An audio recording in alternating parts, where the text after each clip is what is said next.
What it do? What it do? What it do? Welcome in.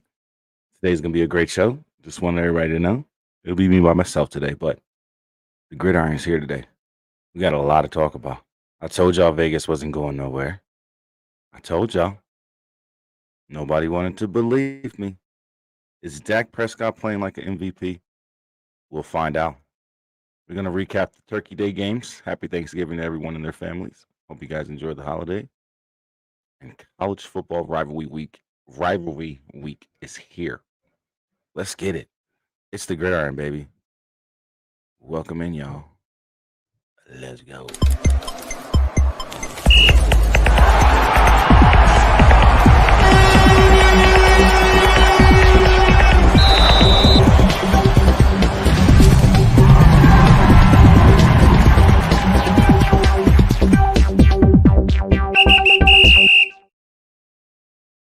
Good morning and happy Saturday, everyone. I am Jersey the King. Welcome to the Gridiron Podcast Show, your number one stop for all things football, spring football, NFL, college football, whatever it is. It's here. Today we got a great show for you.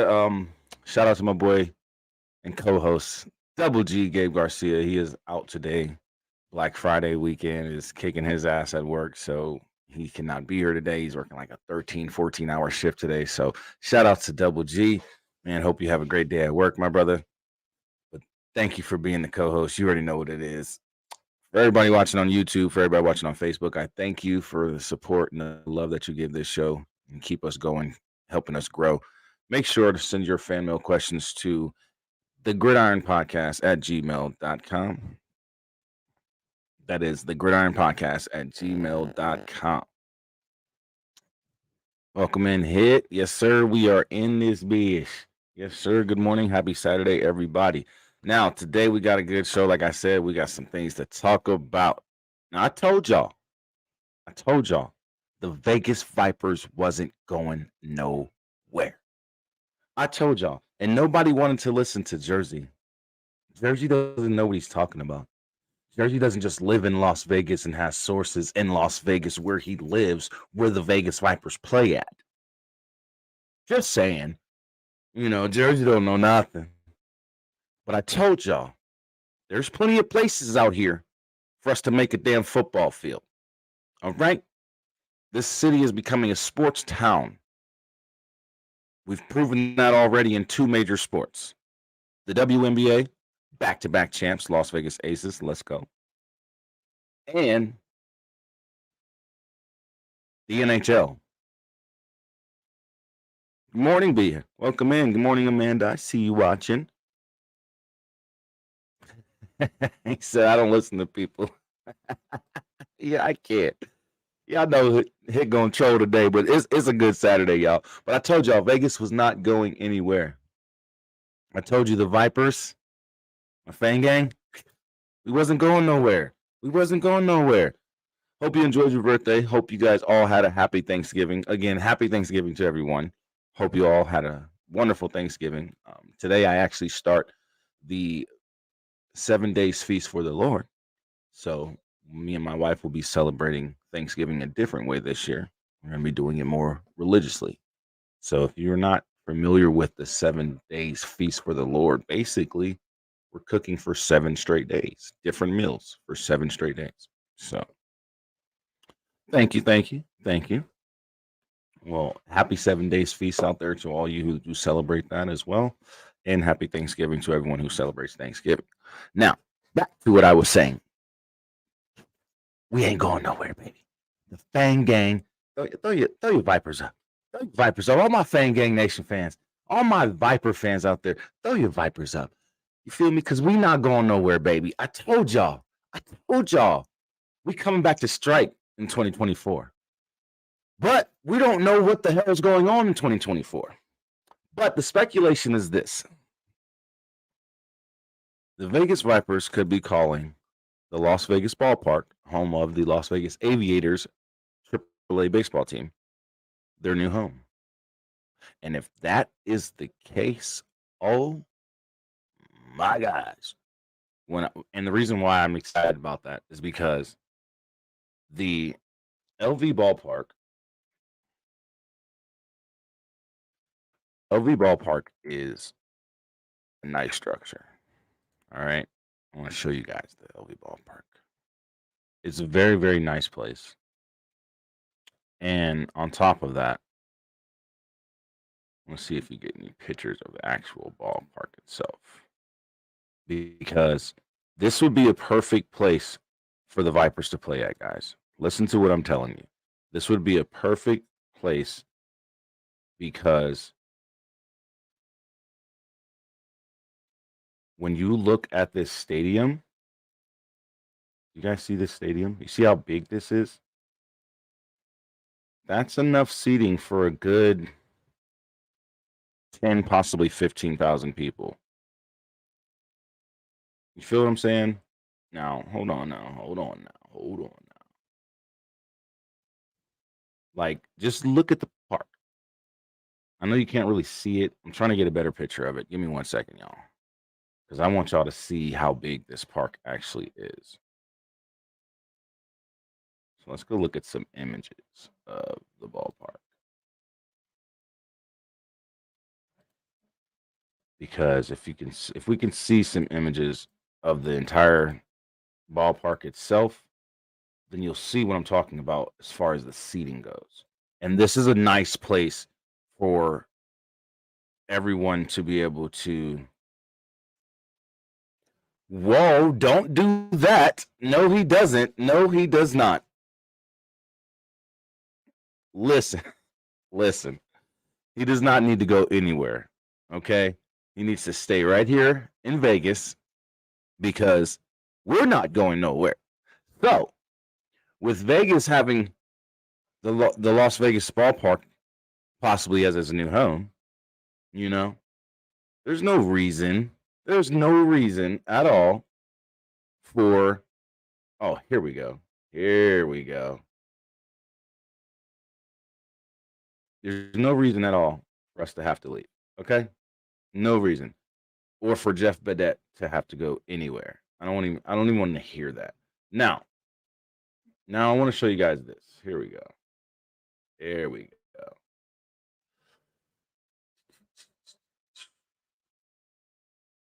So, this is what LV Ballpark looks like.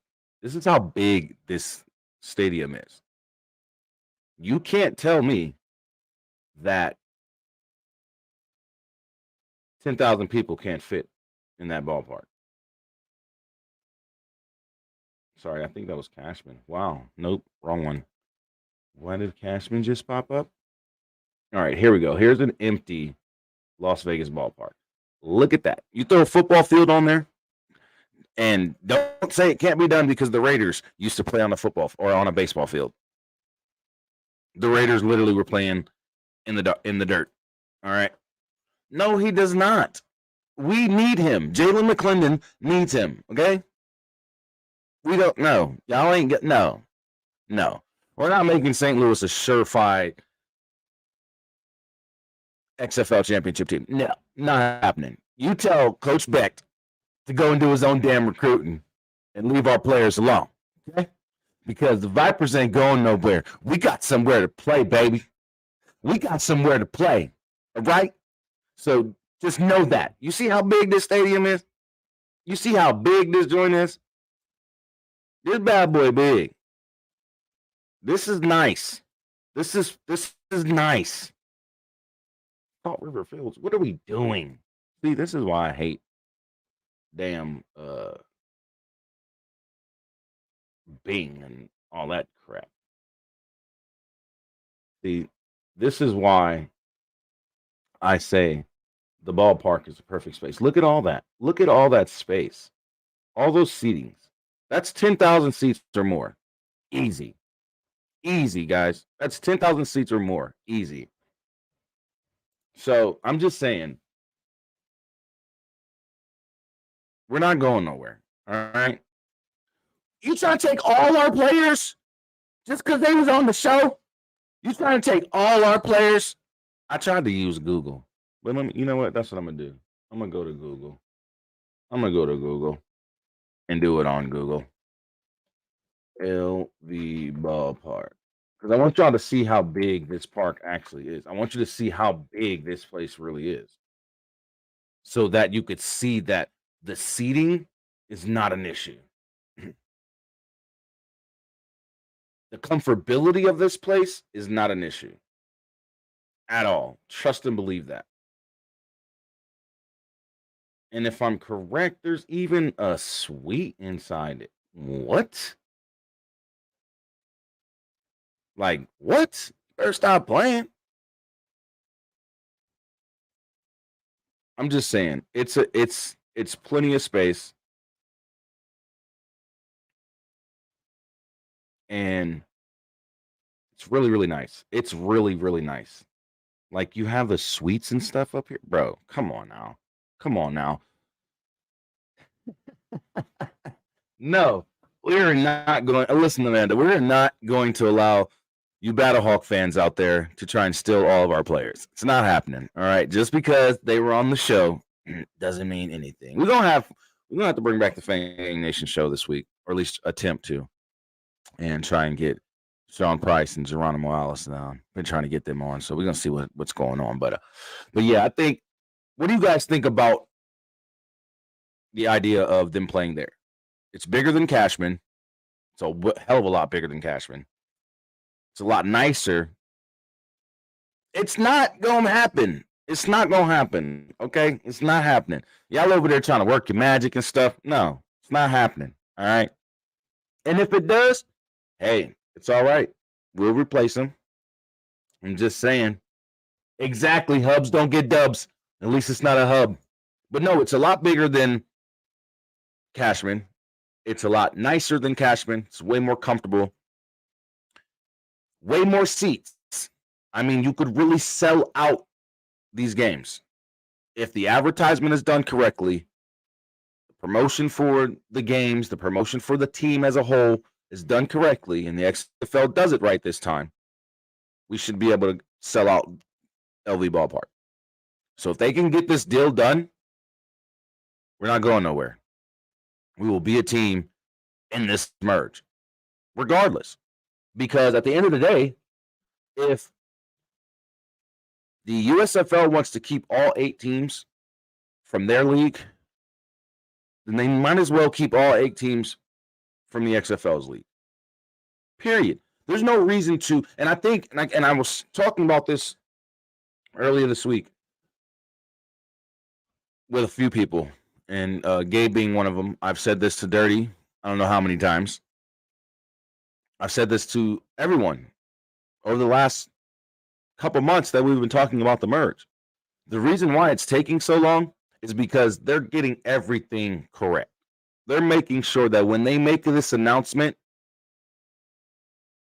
it's going to be something that people are interested in. It's going to be something that people are like, okay, this was worth the wait. I really feel that that's what they're doing. I really feel that if it's been so long since they announced the merge, right? Why is that? Well, the USFL has been looking for fields for all their teams to play at. And if you've been paying attention, that's the reason why they had some fields in mind. And then when they announced season 3 that they were going to do the hubs again, it was really a disappointment because people were like,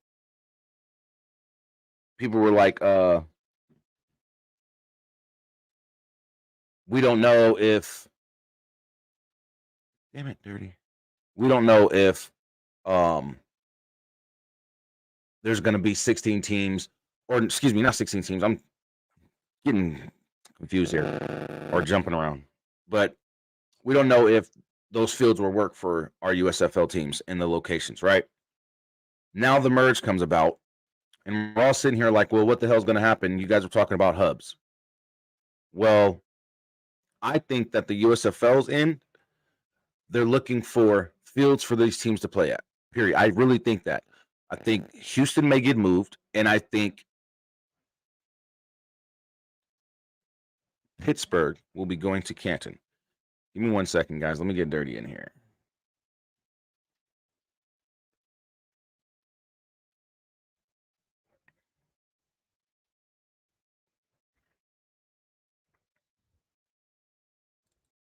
Check your Twitter, Dirty.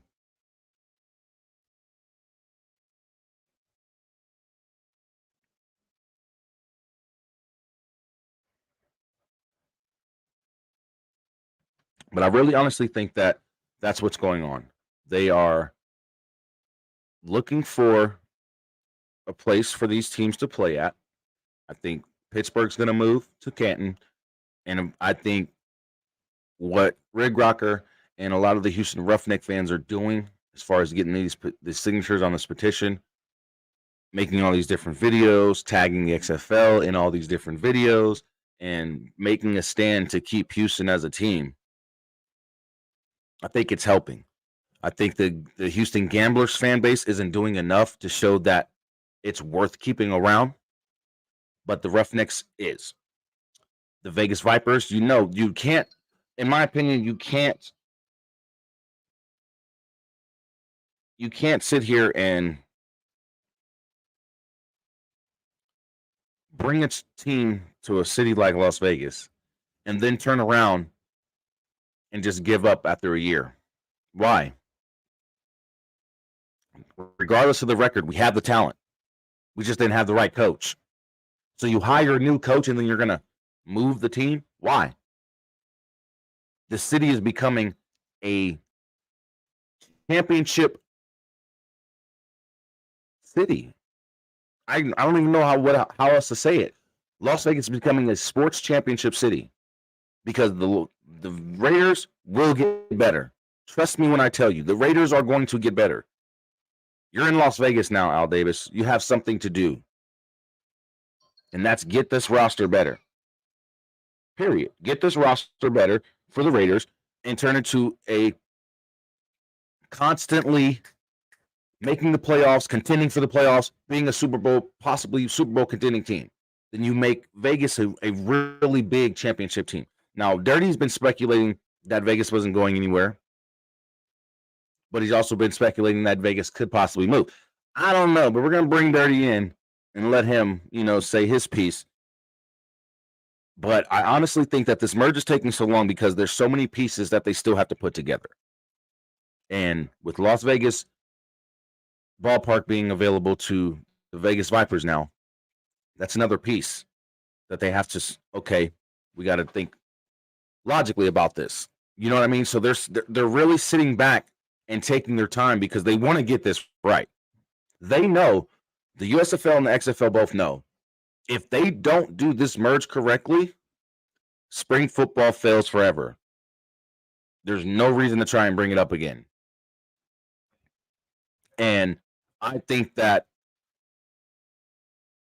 it's taking so long.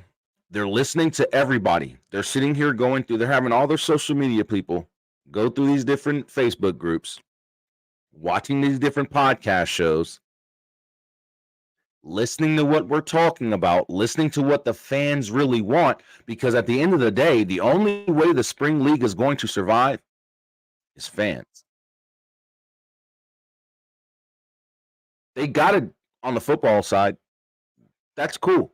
They're not worried about that. What they're worried about is fans. If you don't have the support of the fans, you don't have a league. And at the end of the day, them Vipers, I'm going to bring that fan base here. The Battlehawks, they're going to bring their fan base. Every team in the XFL, I'm going to just say it that way. Every team in the XFL, if all these XFL fans know that this upcoming season, because I still think that this upcoming season, both leagues are going to play it out. They're going to play out their seasons, and the merge isn't going to happen completely until 2025. I think the 2025 season is when the merge actually happens. Now, I'm not speculating, but I'm speculating. The merge isn't going to happen until 2025. They're going to play out their seasons, and I keep saying this, I keep bringing this up. All you season ticket holders, pay attention. You guys have 6 games for both home and away games next year on your tickets. Right or wrong? So if that's the case, where the hell is Dirty? Bring your ass. If that's the case, then why should be a question. Why is that? Should be a major question. I'm going to tell you why. More than likely, they're going to play the USFL. They're going to play at least 2 teams in the USFL. It's as simple as that. There's no other reason why they would have 6 away games and 6 home games for season ticket holders. Why all of a sudden we got 12 games? Okay. Yeah, why the hell is it, you know what I mean? Why in the hell is it just not the 10 games we got in season 3.0? So think about that. You know what I mean? Really, really think about that, because at the end of the day, all of a sudden we go from 10 games to 12 games, and we know you're not adding the playoffs. That's going to automatically come if the team makes the playoffs. You're going to automatically get a ticket. So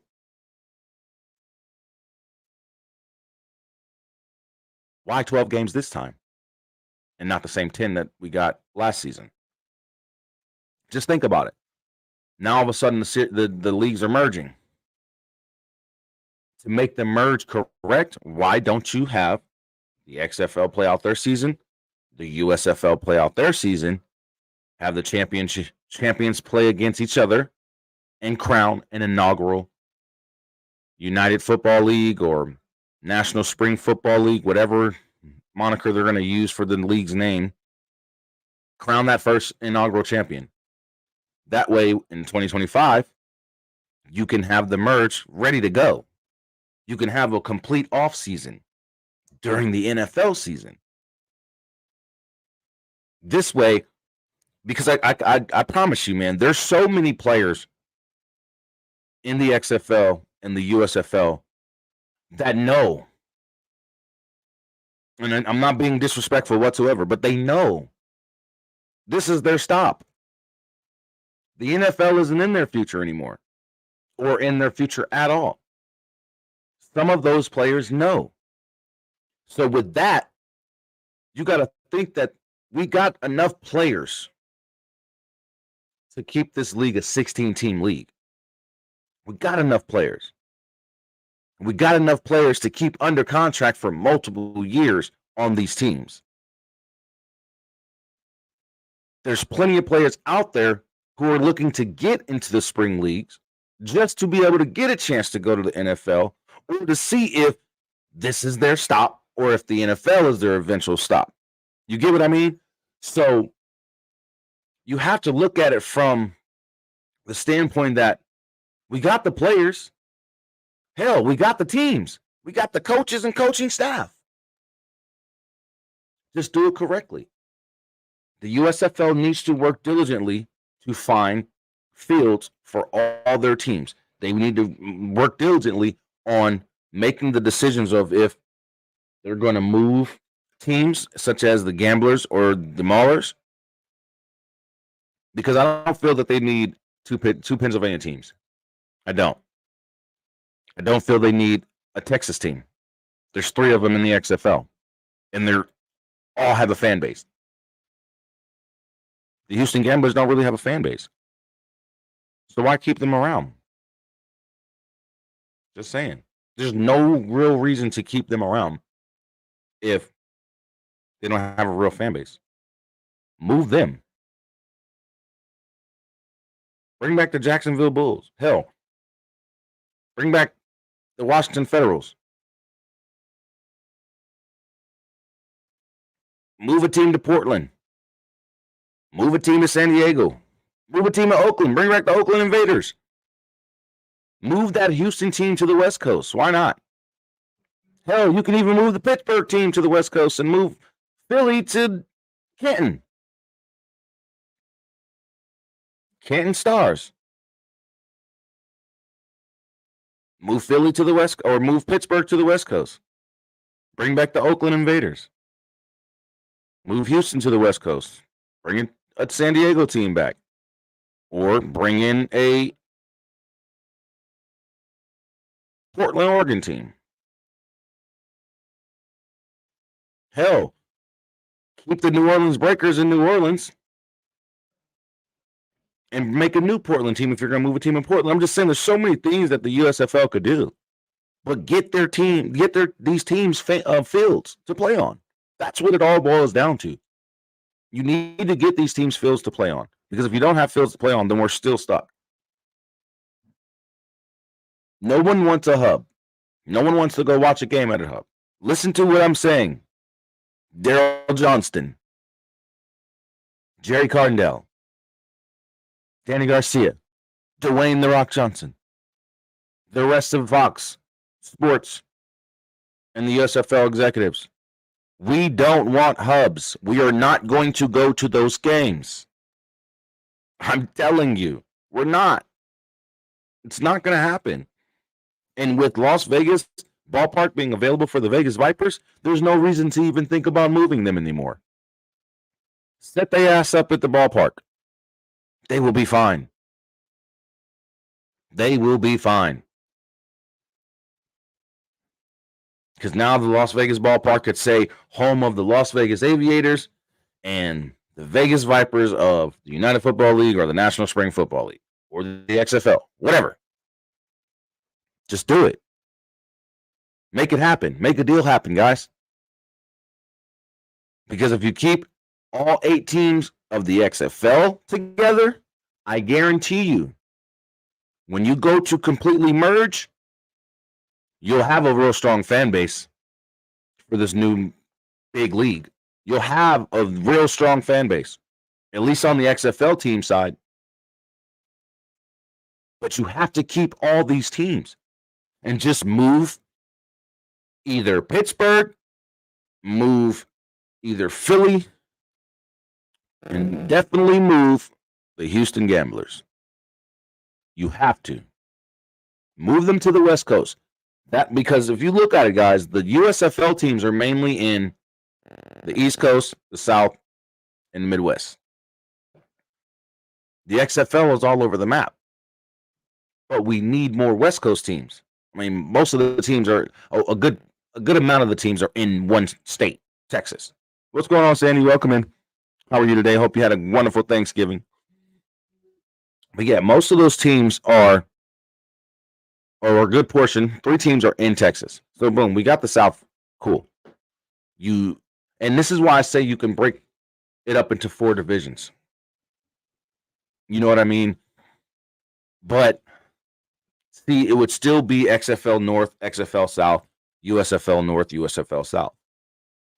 Because if you look at the geographic of how these teams are and where they're located, there would be a lot of shifting needing to go on.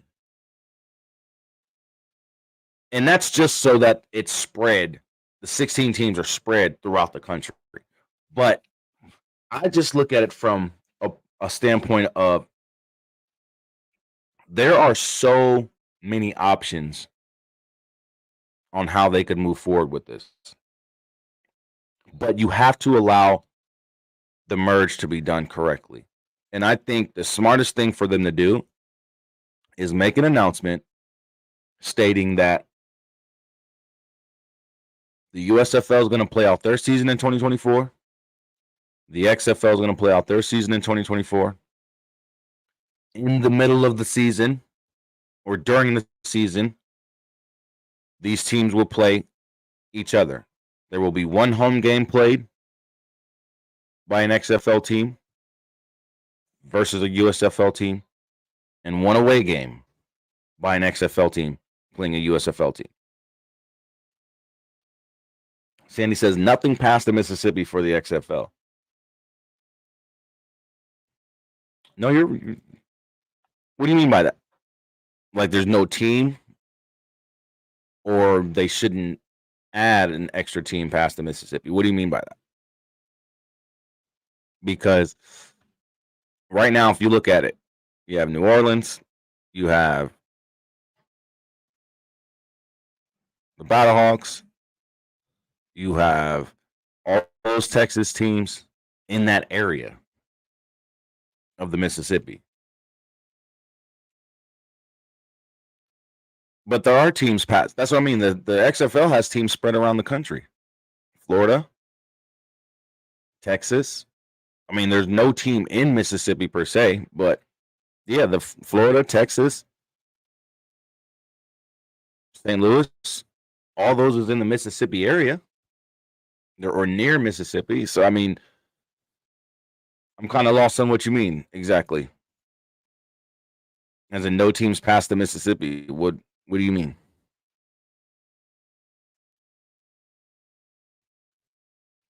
We're waiting for Dirty to get his computer up and running, guys, and so he can get in here and do some more speculating. Because you know Dirty with his speculation. But honestly, they just have to do this right, man. They have to do this right. Oh, okay, the Mississippi River. I think I get what you're saying, but even still, they need to spread these teams around. We need more West Coast teams because just Vegas and Washington, or just Vegas and Seattle right now,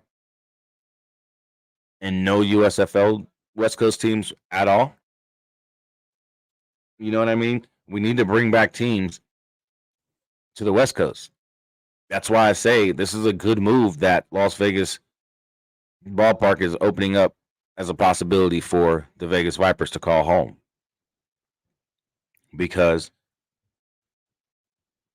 this new merge league as well needs West Coast teams.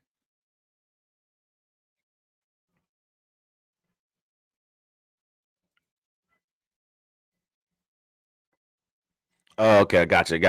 Yeah. No more teams on the East. We don't need more teams on the East. We don't need more teams in the South. We could use a couple more we could use another Midwest team. I honestly think Omaha, Nebraska, or Lincoln, Nebraska would be a prime place for a spring league football team.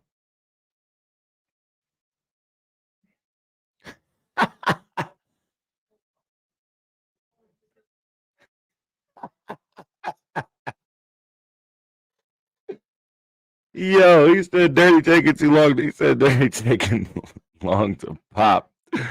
Longer than an average teenager woman or a teenage woman getting ready to go out. No, but honestly, we need more teams on the West Coast, man, because it's not.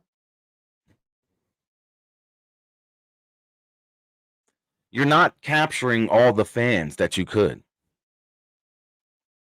Like, California is a huge state. There's so many different cities you could bring a team to.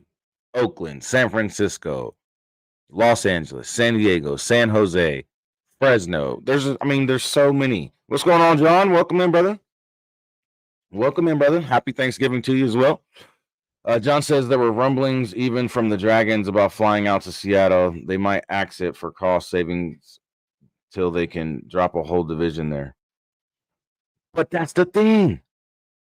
Move Portland. Or move a team to Portland. Hell, put a team in Boise, Idaho, bro. Boise, Idaho, Seattle, Washington, Portland, Oregon, and then you throw a team in freaking Oakland. There you go. There's your West Division.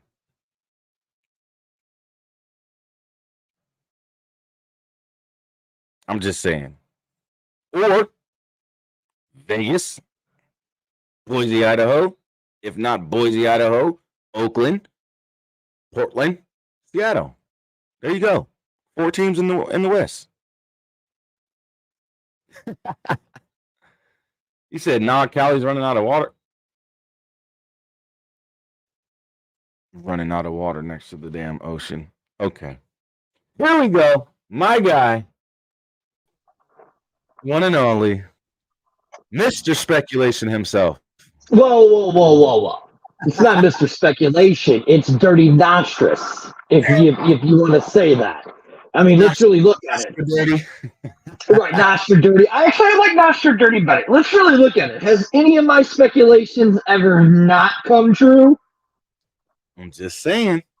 Just saying. Didn't I say this? Vegas wasn't going nowhere.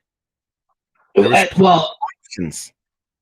I never said there wasn't plenty of options. I mean, look right there. There it is. There's my Vegas flag. Look, look, Yeah. look what hat I'm wearing. Thing gang. Yeah, I'm on yours. Right. But look, I mean, would I like it if Vegas stayed? Hell yes. I love Vegas. Vegas is one of my favorite cities of the world. Fremont Street. If you've never been to Vegas, you got to go to Vegas just to experience Fremont Street. The experience of me Fremont Street's awesome. The best fan experience. I never said Cashman. See, Jersey, let's really talk about something. You have all these idiots on here that watch all these shows, and they always bring up Dirty said that Vegas was the best stadium to go to. Did I ever say that, Jersey? No, you said it was one of your best fan experiences. Thank you. All I said it was the best fan experience. On multiple occasions. I ain't gonna lie, you have said that on multiple occasions. Now, before we go any further, John, you said you don't see the new entity expanding. They don't need to expand, brother. Move the Pittsburgh Maulers the hell out of Pittsburgh. Move them to the West Coast. The question is, team and move it to the West Coast, and take the Philadelphia Stars and move them to Canton. Period. They don't have to expand anything. They can move teams. That's all they got to do, bro. Right. Now, here's the thing. If you want a West Division, there's your West Division. You take Pittsburgh and you take Houston and you move them. You have Washington, you have Seattle, Vegas, and either an Oakland team, bring back the Oakland Invaders, a Portland team. You can't bring back the Breakers unless you're going to move them from New Orleans, which I wouldn't because they have a huge fan base now. Or, do they really, though? Do they really? I mean, they were one of the only teams whose fans really traveled for the USFL games this season. Well, I mean, Jersey, let's really look at it, bro. I mean, all the USFL teams pretty much had to travel if you wanted to watch your team play. Other teams they showed up. Just saying. You don't see. Hold on. What? Y'all act like these people ain't got money. I mean, look, we talked about this me and Arlington talked about it on the X-Fan show a while ago before we went on hiatus for the holidays. I mean, let's really look at it. Fox is a $14 billion global industry. Thank you. Global, here goes the queen, always saying, listen, your speculation, Dirty, are not always right. Prove me one time where it's been wrong. It's never been wrong. There's always been some truth into my speculations. It may not have been some truth, but some, slither. There's always some truth in my speculations. But let's really look at this. Fox is a global industry, a global mega giant. $14 billion. They have money. There's a reason why Fox hasn't played in their home cities. There's a reason why Fox only went from one market to 4 hubs. Regardless if we like it or not, whose model really worked? Fox's model or the USFL's model or the XFL's model? Regardless of what you want to say, the USFL model worked. Yeah. It's that simple. And I mean, I hate to say, because I'm an XFL diehard. I'm an XFL fan because, we have, this team here in St. Louis, right? But this team here is an anomaly. That team really doesn't count. So when you talk XFL stuff, I don't talk about the Battlehawks because it's an anomaly team, Yeah. But the USFL model worked. Whether we want to believe it or not, it worked. You know what I mean? I mean, the XFL 1 in 01 failed. XFL 2.0, COVID. I mean, look, you can say it was COVID, but I've gotten sources saying that Vince wasn't going to renew it for the second season anyways, right? So it failed. And then 2023 wasn't a success, yes, but they lost a shite load of money. Yeah. I mean, the more and more I started looking into this, and I still haven't confirmed it, but I mean, look, I'll speculate by the numbers that I've done, and here comes the dirty math, right? They lost close to $200 million that first operating year of the Battlehawks or of the XFL in 2023. Yeah. So they reached out to the USFL. USFL is completed two full. Technically, if you go by the spring league, which was Brian Wood's league, and then they turned it over to USFL, they completed 3 seasons. 3 seasons. And they've been in hubs. 3 seasons in hubs. Mm-hmm. So do they really need to expand yet? No. Maybe by year 5 they do. I mean, look, now, would I love them to keep a team in Vegas? You're damn right I would. I would love for them to keep a team in Vegas. But when's the new baseball stadium going to be built, Jersey? The Las Vegas baseball stadium, the Las Vegas ballpark is already up. Is that where the A's are going to play? No. The A's are getting a whole new stadium. Okay. Where the old Tropicana Hotel and Casino was, that's where the A's ballpark is getting built at. That ground, all that area is now going to be for the Las Vegas Athletics or whatever they're going to be called. So, but look, Vegas ballpark for the Las Vegas Aviators, the AAA baseball team, that's been up for 2 years now.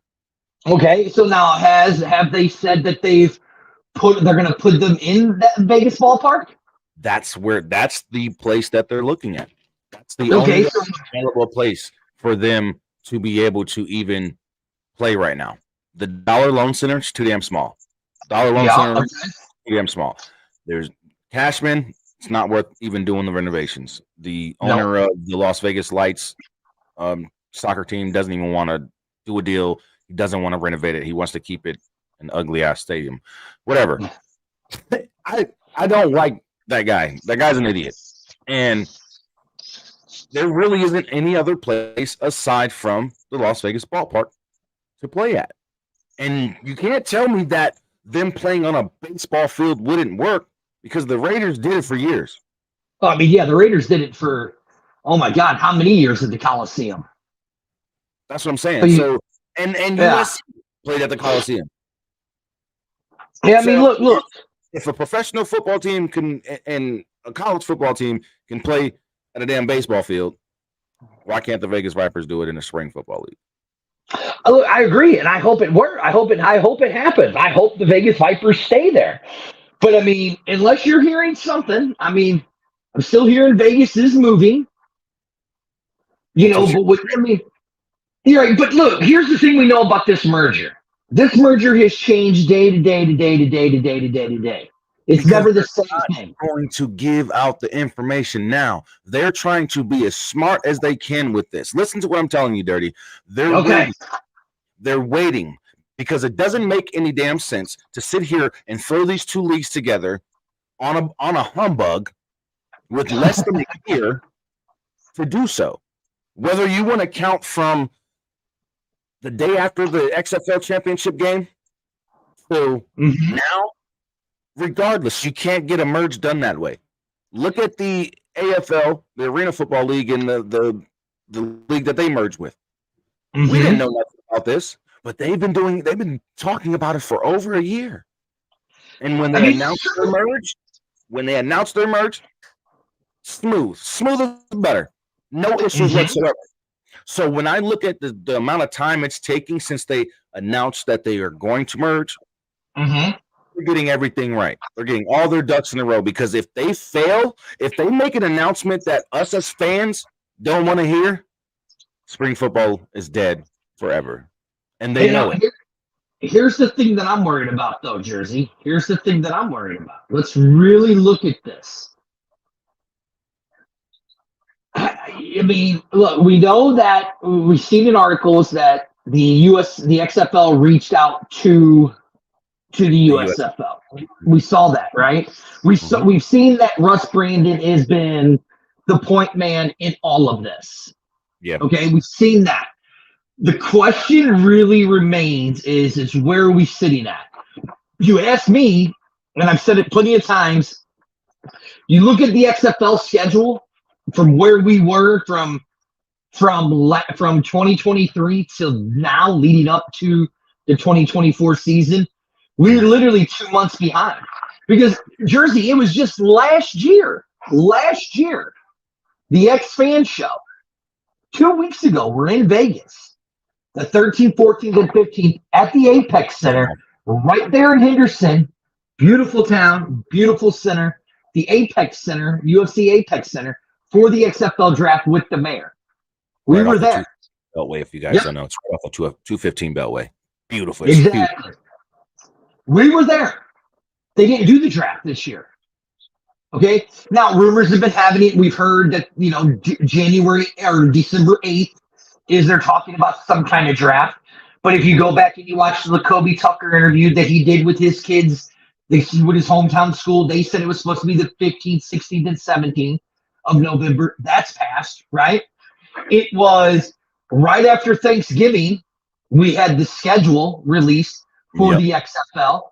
We still don't have that. It was literally released, if I'm not mistaken, on Black Friday. The schedule was. It was either that or on the Monday.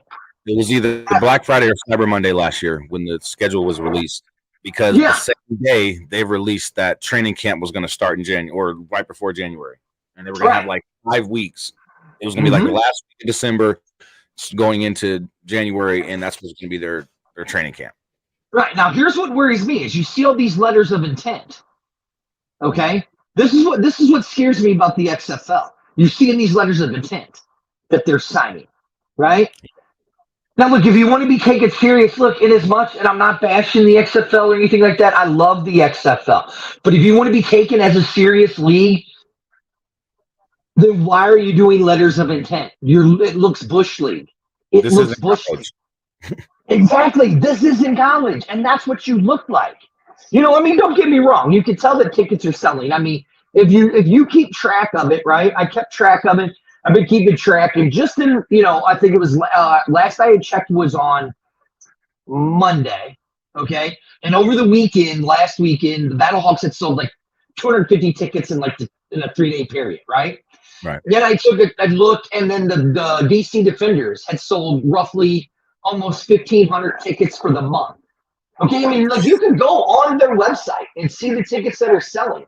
Okay, you can see what cities are selling, what cities aren't selling. And what I'm really disappointed in is Seattle's not selling very well. San Antonio, who had the second largest fan base, is not selling well at all. Not selling well at all. The only two that are really selling, Orlando is like third most season tickets sold. I've seen that too. I'm like, damn, Orlando. Yeah, I mean, listen, you give Corey Harvey love, man. Give Corey Harvey love down there in Orlando. Dude is kicking ass of what he's doing. Corey's doing his thing because he's gotten Orlando's fan base on a whole nother level right now. It's like Orlando's ready for the season. It's like they're ready for the season, man. Corey's doing his thing down there for sure. In Orlando, you know what I mean? Mm-hmm. But look. You're right. And like John says right here, both of these leagues are distracted by the merger. People are wondering if they will even have jobs. And it's not businesses. And you're absolutely right. It's not. Yeah, you're right, John. It's not. Some guys are losing their job. Well, okay, so I'll give you something that I've heard. I'll give you something that I heard. So when the first time they went to the regulatory, right? Regulatory was wanting all 16 teams. Mm-hmm. They're wanting, all 8 teams from both leagues. There were some things that were said saying, well, some of these teams aren't profitable. We don't have home cities for other teams, right? Okay. So now it's been back and forth. And like I said, the last I heard, it's 7 XFL teams or 7 USFL teams, 5 XFL teams, with 3 teams being out. And then, we can kind of figure out the teams that are going to be out and stuff like that. And Sandy says, do you guys see the merger actually happening? I actually do. Because if you look at this, the XFL's behind schedule of where they are. where they need Yep. to be to kick off in February. The USFL is right on track to kick off for April. Mm-hmm. Because if neither one of them are going to launch in March, that would be stupid. Only reason why is because they won't be able to have the momentum going into March. March Madness is like March Madness is sports everything. Come on now. No, I agree. When it comes to sports in March, March Madness is one of the biggest watched sports. NCAA basketball and March Madness. Next to the Super Bowl, next to the Super Bowl, March Madness, that first weekend in March, and the Elite Eight. They're the two biggest sporting events next to the national championship for football and the Super Bowl. 100% agree with you. But let's really look at this. You say March. What if this merger is pretty much done from what we know, right? From everything you could see and all that. Yeah. What if they kick off in the second to last week of March? That's perfect. Right between the Sweet 16 and the Elite 8, you kick off. Yep. You kick off the Sweet 16. You take a hit the second week with the Elite 8, and then boom, you're going. You're going. You know what I'm saying? So you think that my speculation of them playing out the season and those 6 home games and 6 away games, we have 12 games now on the XFL schedule. If you look at the season tickets, there's 12 games.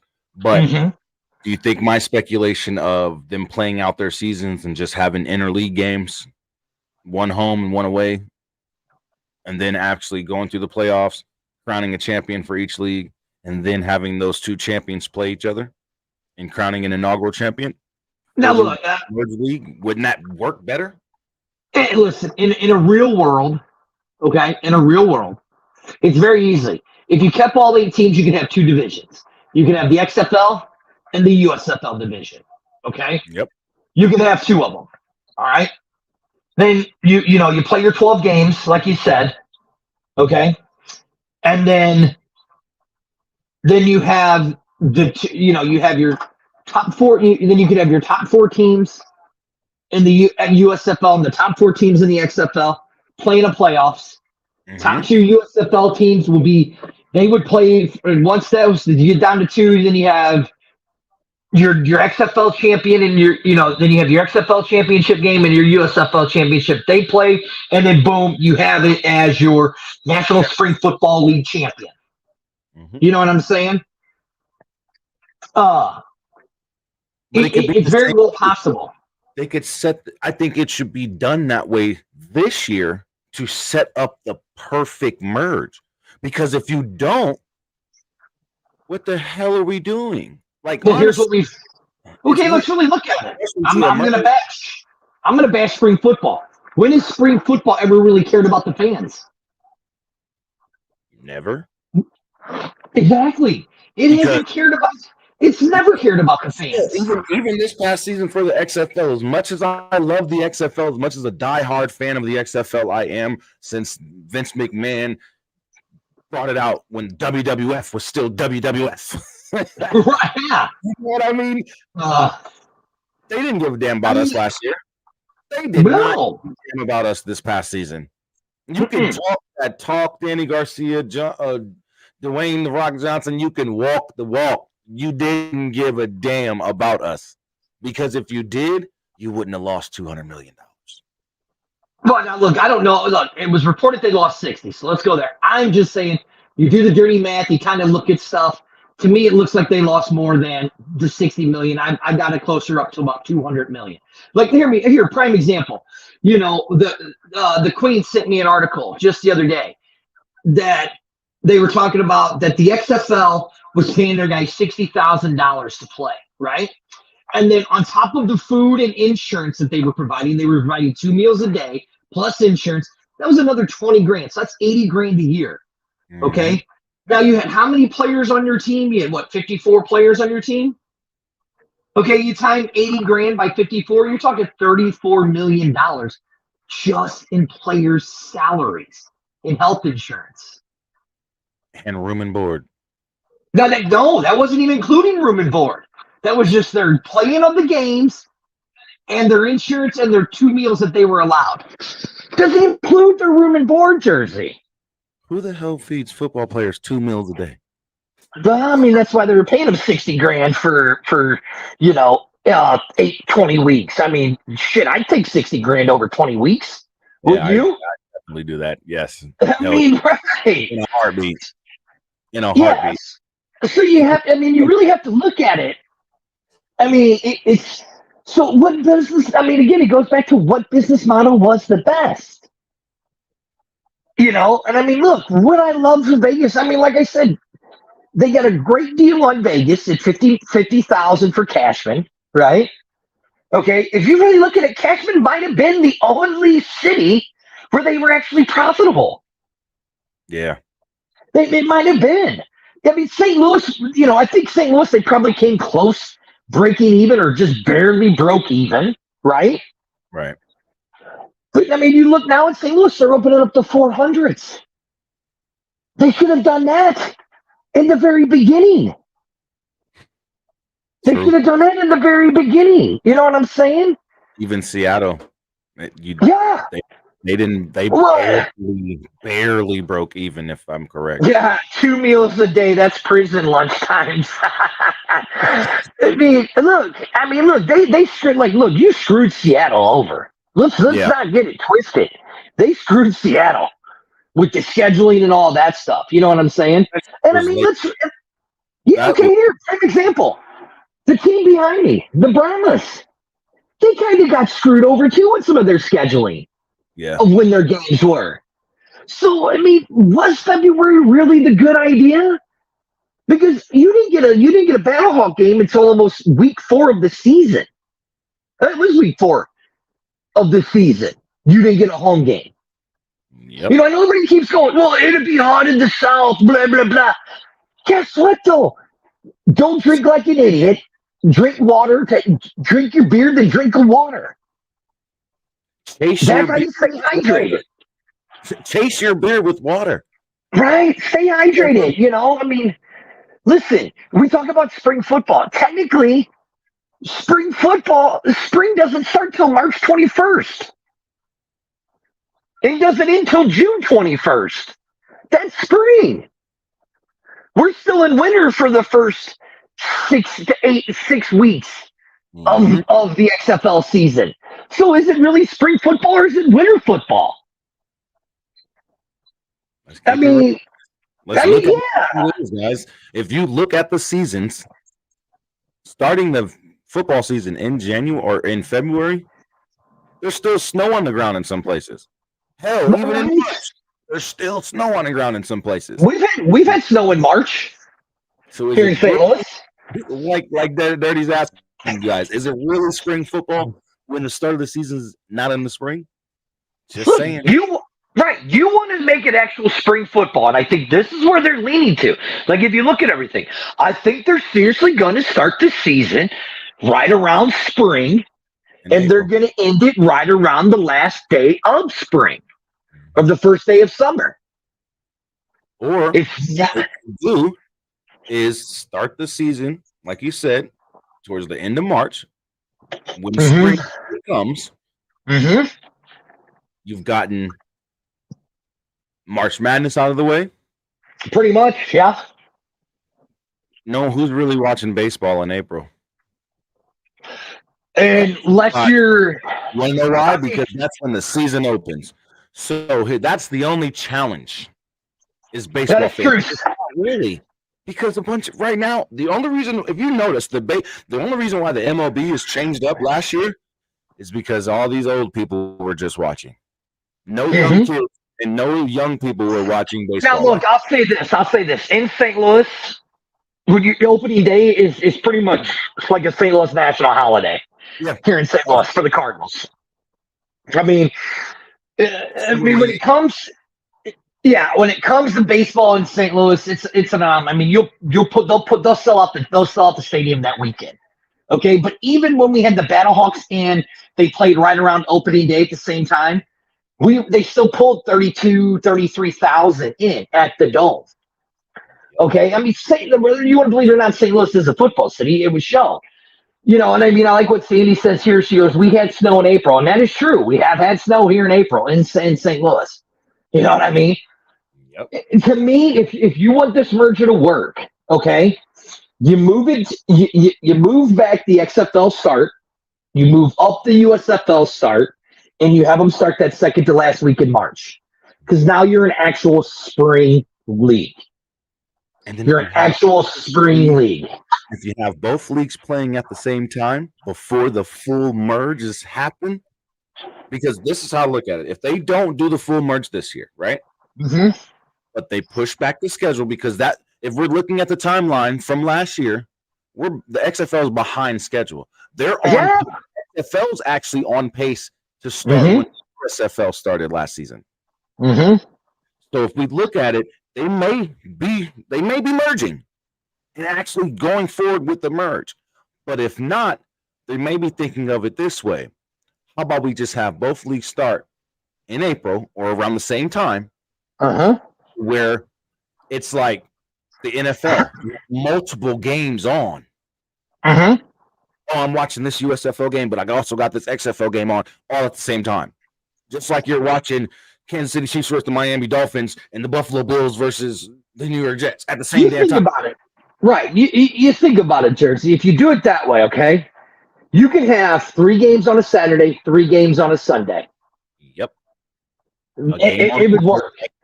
A game on a Monday night, because if you possibly wanted to do a Monday night game, you possibly could. You can set up games just like the NFL does in the winter. Have a Monday night game, have a Thursday night game, and have Saturday and Sunday games. But what's on Fox's schedule on Monday? TV shows. Is it TV shows? And on Fox Sports, it's college basketball, or women's volleyball, or women's college basketball, or NASCAR racing. I mean, yeah. That's a lot of sports channels. I mean, look, you're talking if you do it that way, where you have both leagues going at one time, right? Okay, you do it that way where you have both teams going at one time. Okay, you're talking that 16 teams, right? Okay, right. So you'd have how many teams? You'd have 1, 2, 3, 4, 5, 6. You'd have what? If you did 3 games on Saturday, that would give you what? 6 teams playing on Saturday, right? 6 on Saturday. 6 on Saturday. 6 on Sunday. 6 on Sunday. So that's 12 teams, right? So Monday you would need to. But then where would you do it Monday night? Because you still have 2 more teams that need to play. Thursday night, Monday night. What's on Thursday night on Fox? What's on Thursday night at Fox? TV shows. Well, hold on now. Let's really look at this because, okay. Now, there is a rumor. Thursday night game, 3 on Saturday, 3 on Sunday, Monday night game. There's all your games. Actually, you know what? Why would it even matter? Because they have FS1. They have the USFL has the partnership with NBC, right? But there's also the thing where the WWE and Fox is not renewing their contract with SmackDown. Yeah. With SmackDown, so you could put a game on Friday. You could put a game on Monday. Yeah, right. Now that, Sean says that, as I think about it, you could do that. You could very easily do that. Instead of a Thursday night game, have a Friday night game. That works. Yeah. Friday, and then you're going to have... Yeah, you're going to have people out of the sports bars, and they market it to the sports bar. Like they go into each city and say, hey, like Fox has, enough connections. They go into each of these cities on a Friday night and say, hey, this is where we want to be at on a Friday night. Yep. We're going to play the game here on a Friday night. You're going to be our official bar of that Friday night game. You'll be holding the watch party. And then you'll see Yeah. so many people start just pulling up to these different places around the country, man. I'm telling you. Mhm. Not a bad. That's a fucking excellent idea, Dirty. that's one way they could do it. But you look at it Friday, Saturday, Sunday, Monday. When we're watching Yeah, I mean, yeah. right now during the college and NFL season, we get games on Tuesday for college. We get games Mhm. on Thursday and Friday for college.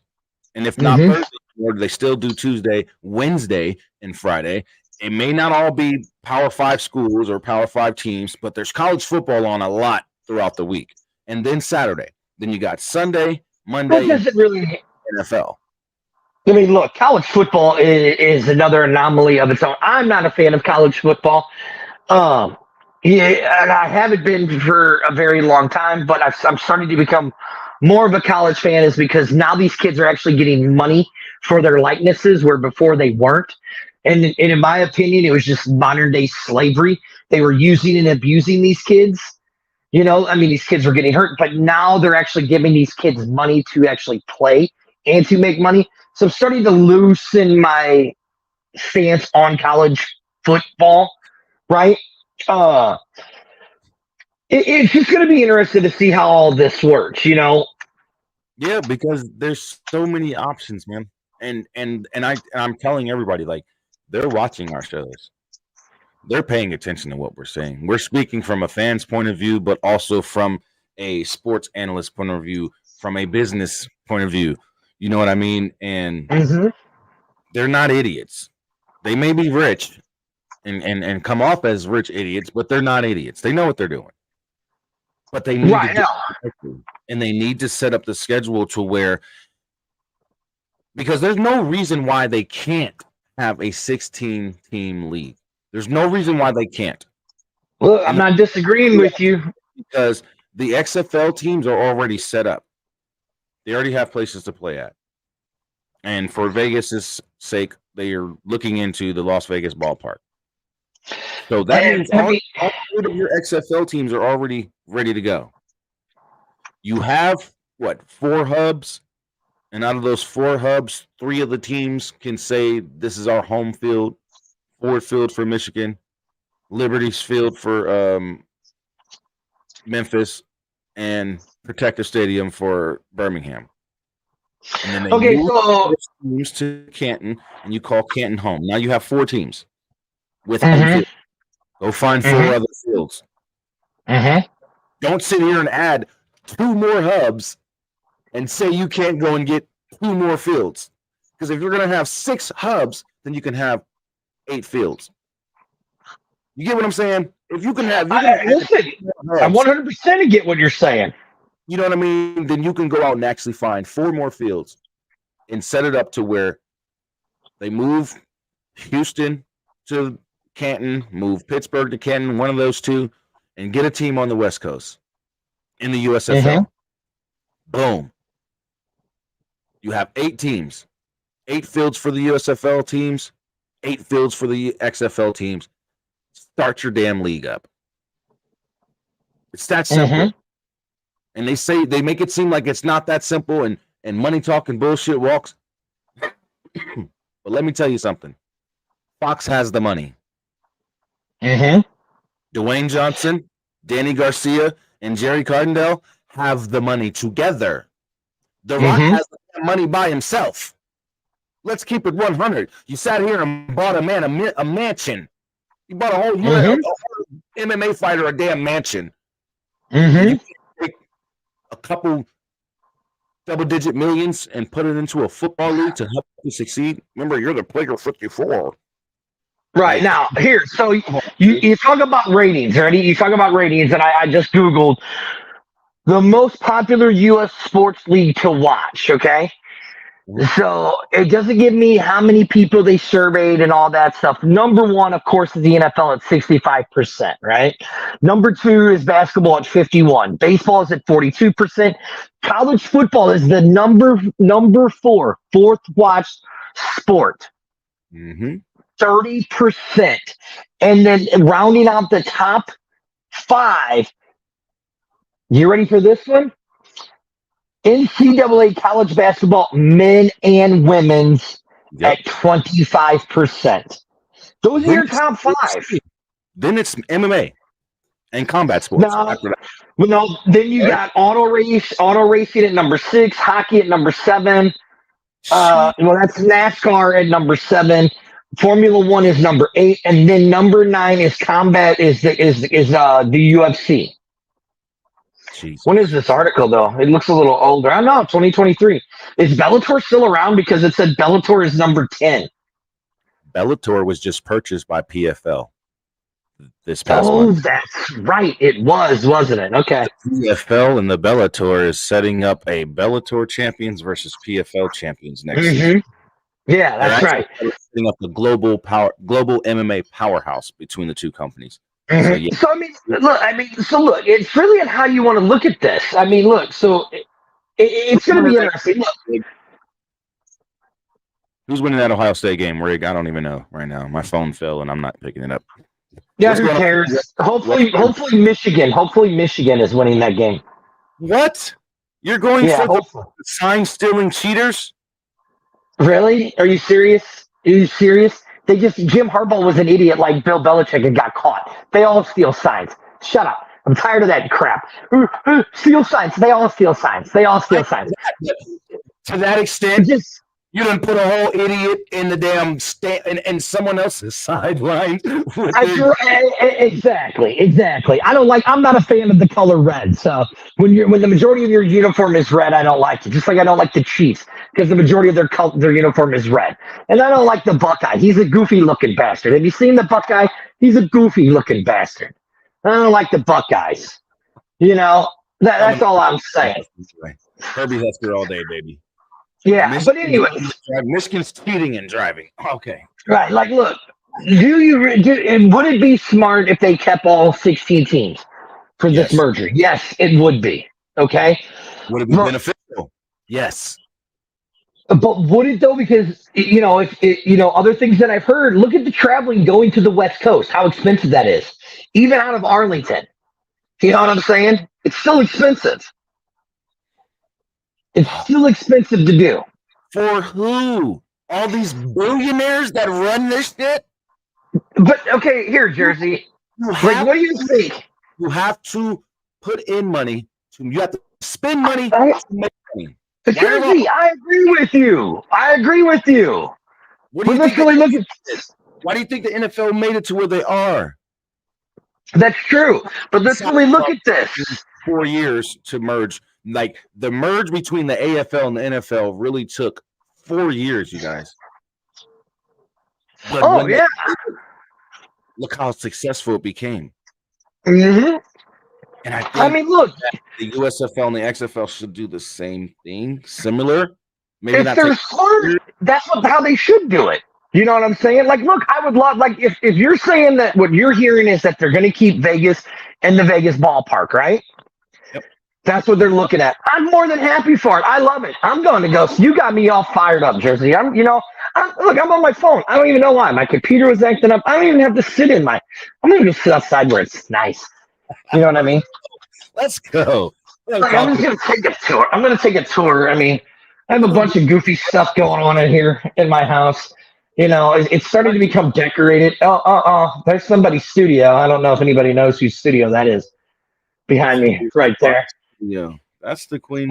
I don't know if it is, but I mean, look, this is what my house is starting to get decorated as, I mean, look, and I'm not a Christmas kind of guy, but I mean, it's kind of going, and then I don't know, somehow I have to show this thing. That's Daddy's little girl. That's Daddy's little girl. That dog is cute. That's my little Sally Sue. Mail me her. She's my little baby. She's a baby. She's just a baby. But anyways, I mean, look, let's really look at it. I mean, it would make sense for all these teams to stay in, right? I would love for all these teams to stay in. 100% I would, okay? But let's really look at it. Financially, does it make sense because of how much it costs to have a charter flight? You're talking $25,000 to $30,000 an hour for that plane. You know what I'm saying? Yeah. So does it make sense to have West Coast. If you want to succeed, yeah. If you want the Okay. fans to show up and spend the money that you're trying to make back, as well as the return on your investment altogether, you got to spend money. Any successful I business agree. tell you that. They Right, I started agree. and they had to So, spend okay. money what they were making, and once they started spending the money, more money than what they were making, and it got to where they needed their business to be, they didn't have to worry about spending more money. Why? That's true. Now, let me ask you this, though. So much money off of merchandise and other things that made them successful. So now they're sitting there throwing in money here and there when they have to. But Now, the let me return, ask you this, though, Jersey. Let me ask you this. Mhm. You had a team that wasn't west of the Mississippi, or you have a league that wasn't west of the Mississippi, but yet they made money, but you had a league that had teams all over the United States and they didn't make money because one had less travel costs because they weren't traveling so far west. but I agree with Denzel right here. You don't want to alienate the West Coast teams. Listen, I do not disagree that you don't want to. I You should totally some of those East Coast teams or some of those Texas damn teams and move them. Shift this shit around, man. If they Okay, really but where are you going to move them? Where are you going to move them? Because if you look, New Orleans is just got that. Bring back the Oakland Invaders. Move a team to San Jose. Okay, here. Now listen, I agree with it's not San Jose, San Diego. I agree with you in San Diego, 100%. Agree with that one. But let's really look at Oakland. Would you really put a team in Oakland when not Oakland, I'm sorry. San Francisco. Sorry. San Francisco. Okay. Because Oakland, let's really look at Oakland. Oakland has now lost four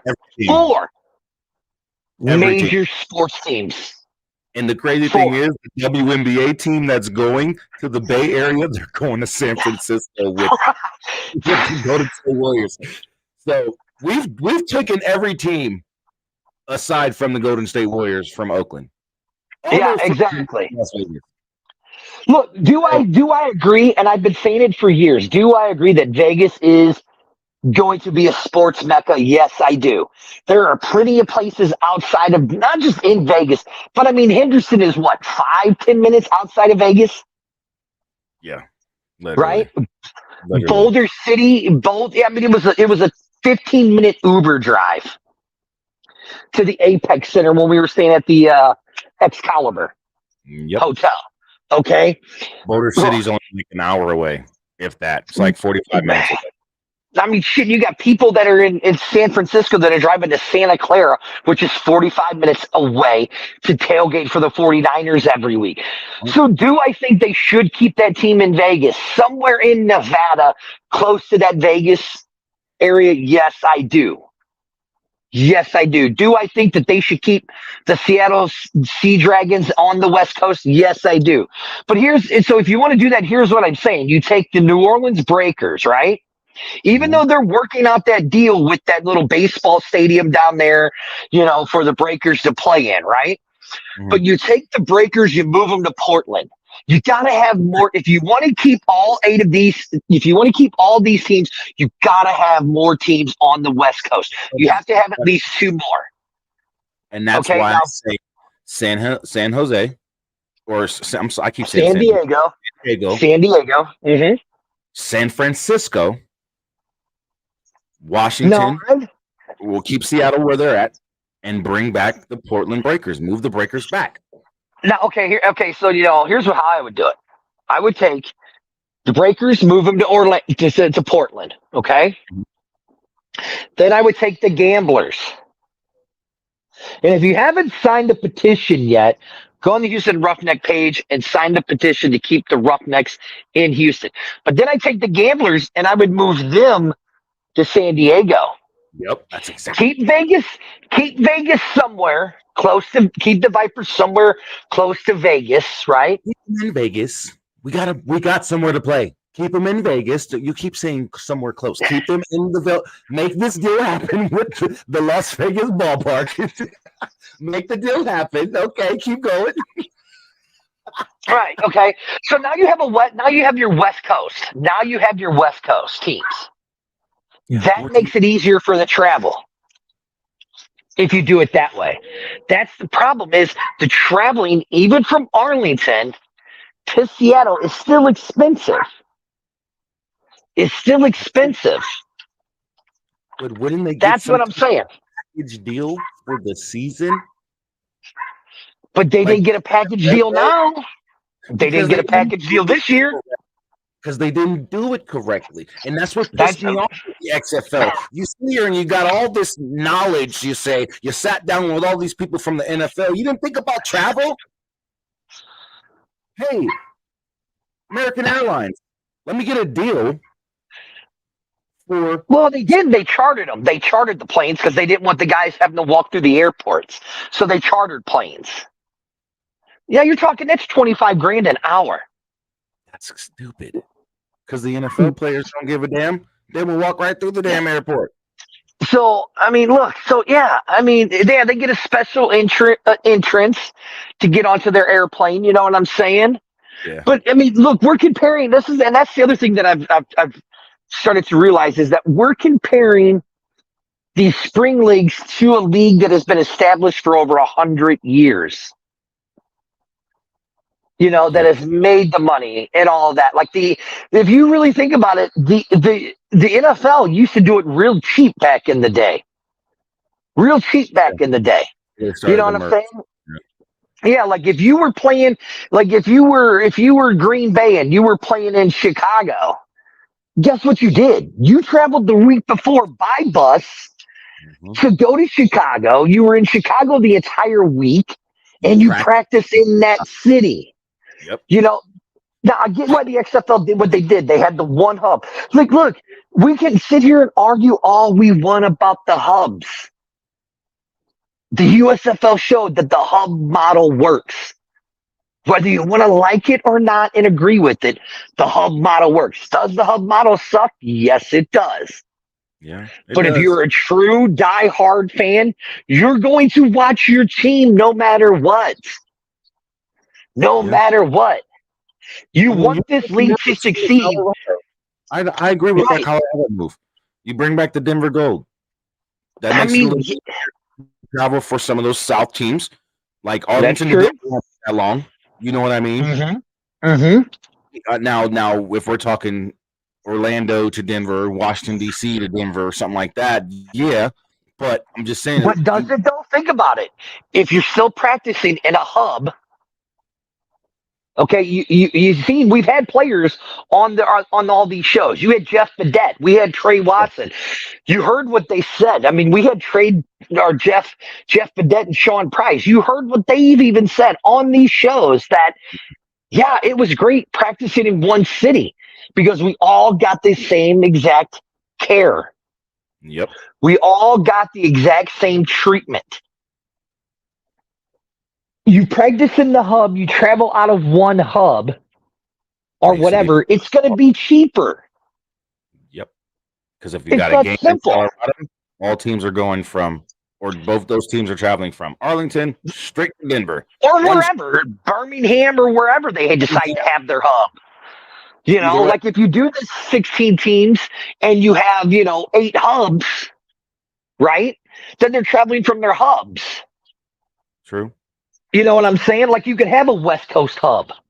Yeah, you can have a West Coast hub. You can have a central hub. You can have a South hub. You can have an East hub. Yep. I mean, if that's how they want to do it, that's how they should do it. That's actually a really good idea. You put 4 hubs up across the country, and that's where these certain teams will fly in and out of. Yes. That's where they'll That's where they'll live. If you're in the West Division, you're going to be in the West Hub. If you're in the North or the Midwest division, you're going to be in that Midwest hub. If you're in the South division, you're going to be flying in and out and practicing at that South hub. And if you're in the East division, that's where you'll be coming from. All right. So now you want to talk about that. Okay. So then how do you do it? Because all 8 XFL teams played in their home cities, right? Yeah. Now, the USFL had 4 hubs. So just in the Midwest alone, you have Michigan, St. Louis, and Memphis. 3 hubs. Where do you have the main hub at? You have the main hub in St. Louis. Okay. Now, talk about Birmingham and Arlington were the 2 main hubs for the XFL and the USFL, right? Where do you have that hub for that South Division at? Have it in Birmingham or do you have it in Arlington? Why? Why wouldn't you have it in Birmingham? Because if the USFL is the one that's running everything, why would you have your hub move your hub out of Birmingham? Because you can move your hub to Liberty Bank and have it that be your East Coast hub. But no, because you could do that. You could do that in Canton. Canton would be your East Coast hub. Right. It's in the North. Right. But then you would still have Arlington and Birmingham. So then what do you do there? Which one do you have as your hub? See, that's where it's all interesting at is which hubs are going to be what. But see, that's the thing. You would want to move either Arlington or Birmingham. Either way. You would want to move them. I would say this. No, I would say this. If you're having the USFL's main hubs are Birmingham is where their headquarters are. Mm-hmm. And then all of their football operations is done out of LA, right? But Birmingham was their main hub. Then you have Michigan, you have Detroit, Canton, and then what was the other one? Memphis. Those were your 4 USFL hubs, right? Now, the XFL had 8 cities, 1 hub in Arlington, right? Mm-hmm. So why, if you're the USFL, why are you getting up your main hub in Birmingham? You're not going to. I get that. You're not going to. So that's the question. That's what I'm saying. Either one would have to be moved. Either the Birmingham headquarters or the Arlington. Now, if you keep Birmingham, fine. That would be your South hub. Right now, if this merger goes through like it says it is, I could see the Arlington hub leaving, and the South would be moved to Birmingham. Yeah, and the Arlington hub. Exactly. So it's really interesting to see how you do this. I mean, we do know in Seattle they had a lot of problems with renting the field because the XFL played second fiddle to the Seattle Sounders. Mm-hmm. So they played second fiddle to the Sounders. So you're not really going to have a hub in Seattle. You don't have, you couldn't really have Portland. So you couldn't have Portland. Team. You'd have to get a California team. You'd have to, and it would have to be San Diego. And you'd have it in what, Snapdragon Stadium? Well, I mean, yeah, of course you'd have to have it in Snapdragon. I mean, because is Qualcomm even there anymore? I don't know. I don't think so. So you'd have to have it in Snapdragon. And the ballpark wouldn't be a good place for a headquarters here in Vegas. So, No. Now, if you found somewhere in Henderson, because the XFL's West Coast headquarters was based out of the Apex Center. They could keep the headquarters in the Apex Center, but you would just need your West Coast operations out here. That's all. Exactly. And you're already in LA. USFL is already running all of their stuff out of LA. So you got the West Coast on lock on the business side. Mm-hmm. We just need teams. And if you bring the teams over and spread out, now don't get me wrong. I love the Arlington Renegades franchise. I love the San Antonio Brahmas franchise. I love the Houston Roughnecks franchise, but one of them might have to move. Or no, you could just move the Gamblers. And still have 3 teams in Texas, though? Yeah, why would you break up the Texas Triangle? Why break up the Triangle? To spread out more teams? You don't really need to, though. I mean, listen, here's what we saw with Texas. Where would your South Division be? Well, your South Division, like, okay, now if You moved let's just say, New Orleans to look, Portland. You moved New Orleans to Portland. What was your but no, South hold Division? on. Here's what we'll do. Let's just say that it is going to be the 7-5 split, like the latest merger rumor talk is, right? Where they say it's Seattle is out, Vegas is out, and Orlando is out, or another team. I'll just throw Orlando in there, okay? Now I'm not saying that's the three teams. I'm just using that as the example. Gotcha. Okay? I'm just using that as the example. And then on the USFL side, you throw out the gamblers, right? Mm-hmm. Okay. So now you still have your four hubs for the USFL, okay, which is Detroit, Canton, Birmingham, Memphis. Okay. Now you take then, and for the XFL, you have them all there in Arlington. Okay. Now let's really look at this. Birmingham to Arlington isn't that far of a drive or a flight, really. No, So it's for not. a US XFL team to fly to Birmingham, it's not that bad. It's pretty cheap to do, right? And it's just it's really interesting to see how this is all going to play out. Now, in an ideal world, I want all 16 teams. That's what I want. With 4 to 8 hubs. With 4 to 8 hubs, 2 teams per city. Just to practice in. We're not Practice. talking about where they're going to actually play at, the field that they're going to actually play at. The USFL I feel the USFL is looking still for fields for all their teams. I think they're going to surprise everybody. And I think that's another reason why it's taking so long for this merge to be announced, like fully be announced. Oh, right. Because Yeah. I think they're trying to keep it 16 teams. I think they're trying to keep 16 teams. I believe the USFL is going to stick with the XFL locations that they've already gotten and find places for their teams to play at. And if they're going to move Houston, get it located wherever they're going to locate it, get a field for them, move Pittsburgh easily to Canton, no issues, right there. You know what I mean? Mm-hmm. And then boom, now you have 8 teams in the USFL with fields to play at, 8 teams in the XFL with fields to play at. National Spring Football League is ready to go. And like you said with the scheduling, they can do just the scheduling to where if we got, let's say, the DC Defenders traveling to the Seattle Sea Dragon Stadium for a night game, the game's not at 10:30 EST. Right. I mean, at 10:30 p.m. EST, the game's more like at 7:30 p.m. EST. So the game starts at 4:30 in the afternoon on the West Coast, but it's a nice little nightcap. Well, first of all, Seattle shouldn't play. Right, Seattle shouldn't play on any other day but a Saturday, a Sunday. Mm-hmm. That's it. Seattle should not play. Unless playing a Friday night West Coast game. Unless they're playing a Friday night West Coast game. You started at 6 o'clock, which would be fine. Team. Exactly. Right now. So, I mean, look, it's still, everything is still up in the air. Hopefully we hear some news soon, but who really knows? This is spring. Listen, like I've always said with spring football, it's the most corrupt it's the most corrupt football league in the world. Mm-hmm. Hands down. But like, look, I see, where's your sidekick at? Where's he usually at on a Saturday? Where's he at today? Gabe's actually at work today, Black Friday weekend. Well, I see right here you say Dak for MVP. See, Jersey, I used to like you. I used to like you, pal.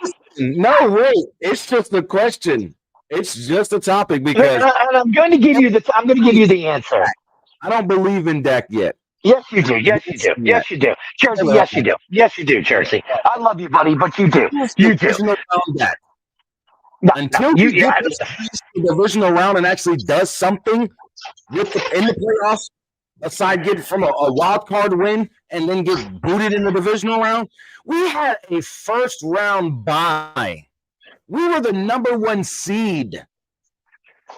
His rookie season. And he still lost. In the divisional round. He is divisional round Dak to me. Right. He's a loser because he's a cowboy. Gabe is trying his hardest to get me to believe in Dak Prescott. Listen, he's a cowboy. He's a cowboy, so he's always going to be a loser. So until he leaves the Cowboys, he'll always be a loser. Plain and simple. Plain and simple, Jersey. Plain and simple. Hater. But no, you want to talk about? Do I think Dak is playing some good football? Yes, Dak is playing good football. But the thing with, like you said, with Dak is you never know with that. Now, you want to talk about an MVP? You want to talk about an MVP, right? CJ Stroud. And possibly Rookie of the Year. Oh, there's no possibly. There is no. If Stroud does not win Rookie of the Year, if CJ Stroud does not win Rookie of the Year, the NFL is all the way rigged, and I don't give a damn what nobody says. I'm gonna keep saying. No, he's going. Listen, he's going to win Rookie of the Year. He's going to win Rookie of the Year without a hands down. I mean, there really isn't another guy in the league that is playing as good. Right? Yeah, that is playing as good as CJ Stroud. Right? There's just not. The only other rookie on the offensive side that's close is Chain from Miami, the running back from Miami, even though he got hurt. Before he got hurt, Devon Achane, the rookie running back from Miami.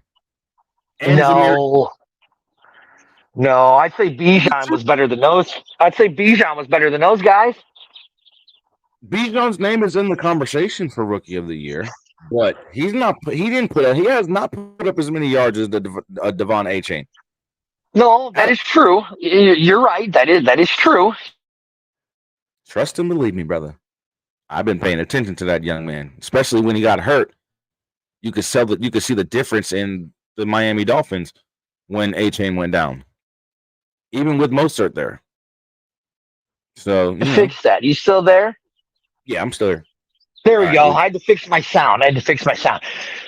But here's the thing with CJ Stroud. That team was absolute garbage last year. No. Absolute garbage. On the offensive side, yes. But on the defensive side, them young boys was getting after the quarterback a lot. The defense that is true. Was better than the offense. And then you bring DeMeco Ryans in as a head coach, who's a defensive coach. And then you bring in CJ Stroud, and then you mess around and got Will Anderson Jr. from the linebacker from Alabama too. Like, what? And you put all that together. Listen, CJ Stroud could possibly be the first player since Jim Brown, the second greatest running back in the game next to Barry Sanders, in my opinion. If you haven't watched it yet, watch Bye Bye Barry on Amazon Prime. Second greatest runner, the greatest running back of all time, Barry Sanders. Yeah. Next to Jim Brown was number 2. But CJ Stroud could possibly win Rookie of the Year and MVP. It'd be the first time since Jim Brown did it. Yep. On a team where that team was 3 and whatever last year. 4. He's got 4, something like that. He's got this team in a playoff hunt. He has got them sitting them. Winner. They're looking at being the AFC South Division winners. What are they? A game back of the Jags? That's it. Right, a game back. If I'm not mistaken, they beat the Jags earlier this season. So listen. Forget about Dak being the MVP. That ain't gonna happen. Dak's playing good ball. Right? Playing good ball. But is he playing better than CJ Stroud? I don't think there's anybody playing better football than CJ Stroud. Nobody in the NFL right now at the quarterback position, in my opinion, is playing better than CJ Stroud. When you talk about MVP, I don't know, man, because if you really, a lot of people don't realize this, and a lot of people slept on him. And if you have him on your fantasy team, you're doing really, really good. Is Sam Howell leads the league in passing yards, and leads the league in getting sacked. Listen, you can lead the league in getting sacked, but you lead the league in passing yards, and lead the league in your team ain't got no winning record either. Well, I'm just saying. Yards all you want. You ain't throwing the touchdowns with it. That's true. He's not. But And if you do have him on your fantasy team, you guys are doing pretty damn good. Until he throws interceptions, then he gets you guys negative. right, yeah. But I mean, if you really want to look what an MVP means, right? What an Most MVP means of your team is what I've always exactly. thought it meant. Now you take away C.J. Stroud from that team. There's no other team on there, or there's no other person on that team who's carrying that team the way he is. There's I even put he's organizing both the offense and the defense from the right. play. I even put Lamar over Dak. No. Okay, you're misconstruing this topic. The question is, Yeah, okay. name be in the conversation for MVP by the way he's been playing since that 49ers loss. Since we got our asses handed to us, chewed up, spit back out, fed to us in a whole new dish by the 49ers, and they told us if they play us again this season, it's going to be even worse. And I'm like, well, damn. After that game, Dak Prescott and C.J. Stroud have been the two best quarterbacks in the league. Oh, yeah. I mean, I don't know. You got to think of what Brock Purdy's done. Look at what Brock Purdy's done. Stop. Okay. I'm so glad you brought this damn Purdy guy up. Okay. Mystery relevant. Irrelevant is just what he is. He's Mr. Irrelevant. Who is he? Into a great system.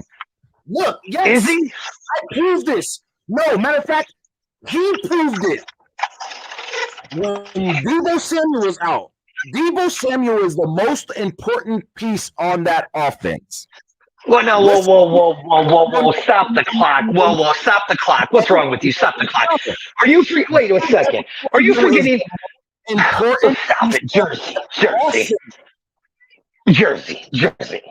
There were two other people more important to that 49ers offense than Deebo Sanders. Name them. You really want me to? One wears number 23 and the other one wears number 71. And when Trent Williams and Deebo Samuel was out, they lost 3 games in a row. Brock Purdy got and threw interceptions. You got to remember, and Christian McCaffrey was out those games too. No, he wasn't. He was only out one of them.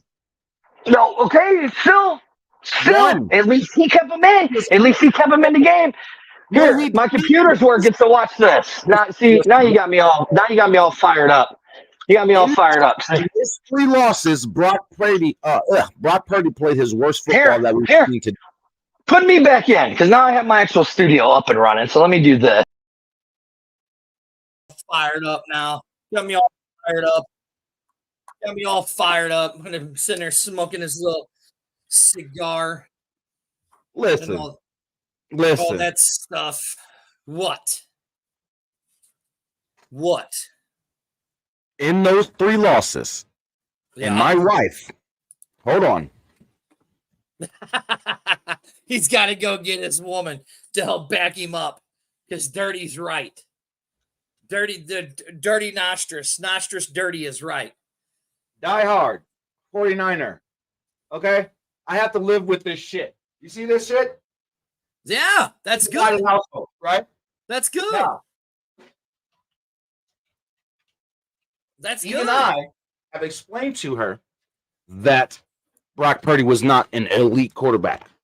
Even I have explained to her, just like Shannon Sharp and Stephen A. on First Take, that Brock Purdy is a situational quarterback. Or no, he's great for the situation that he's in. Brock Purdy is not an elite quarterback, and he showed it in those 3 games that they lost.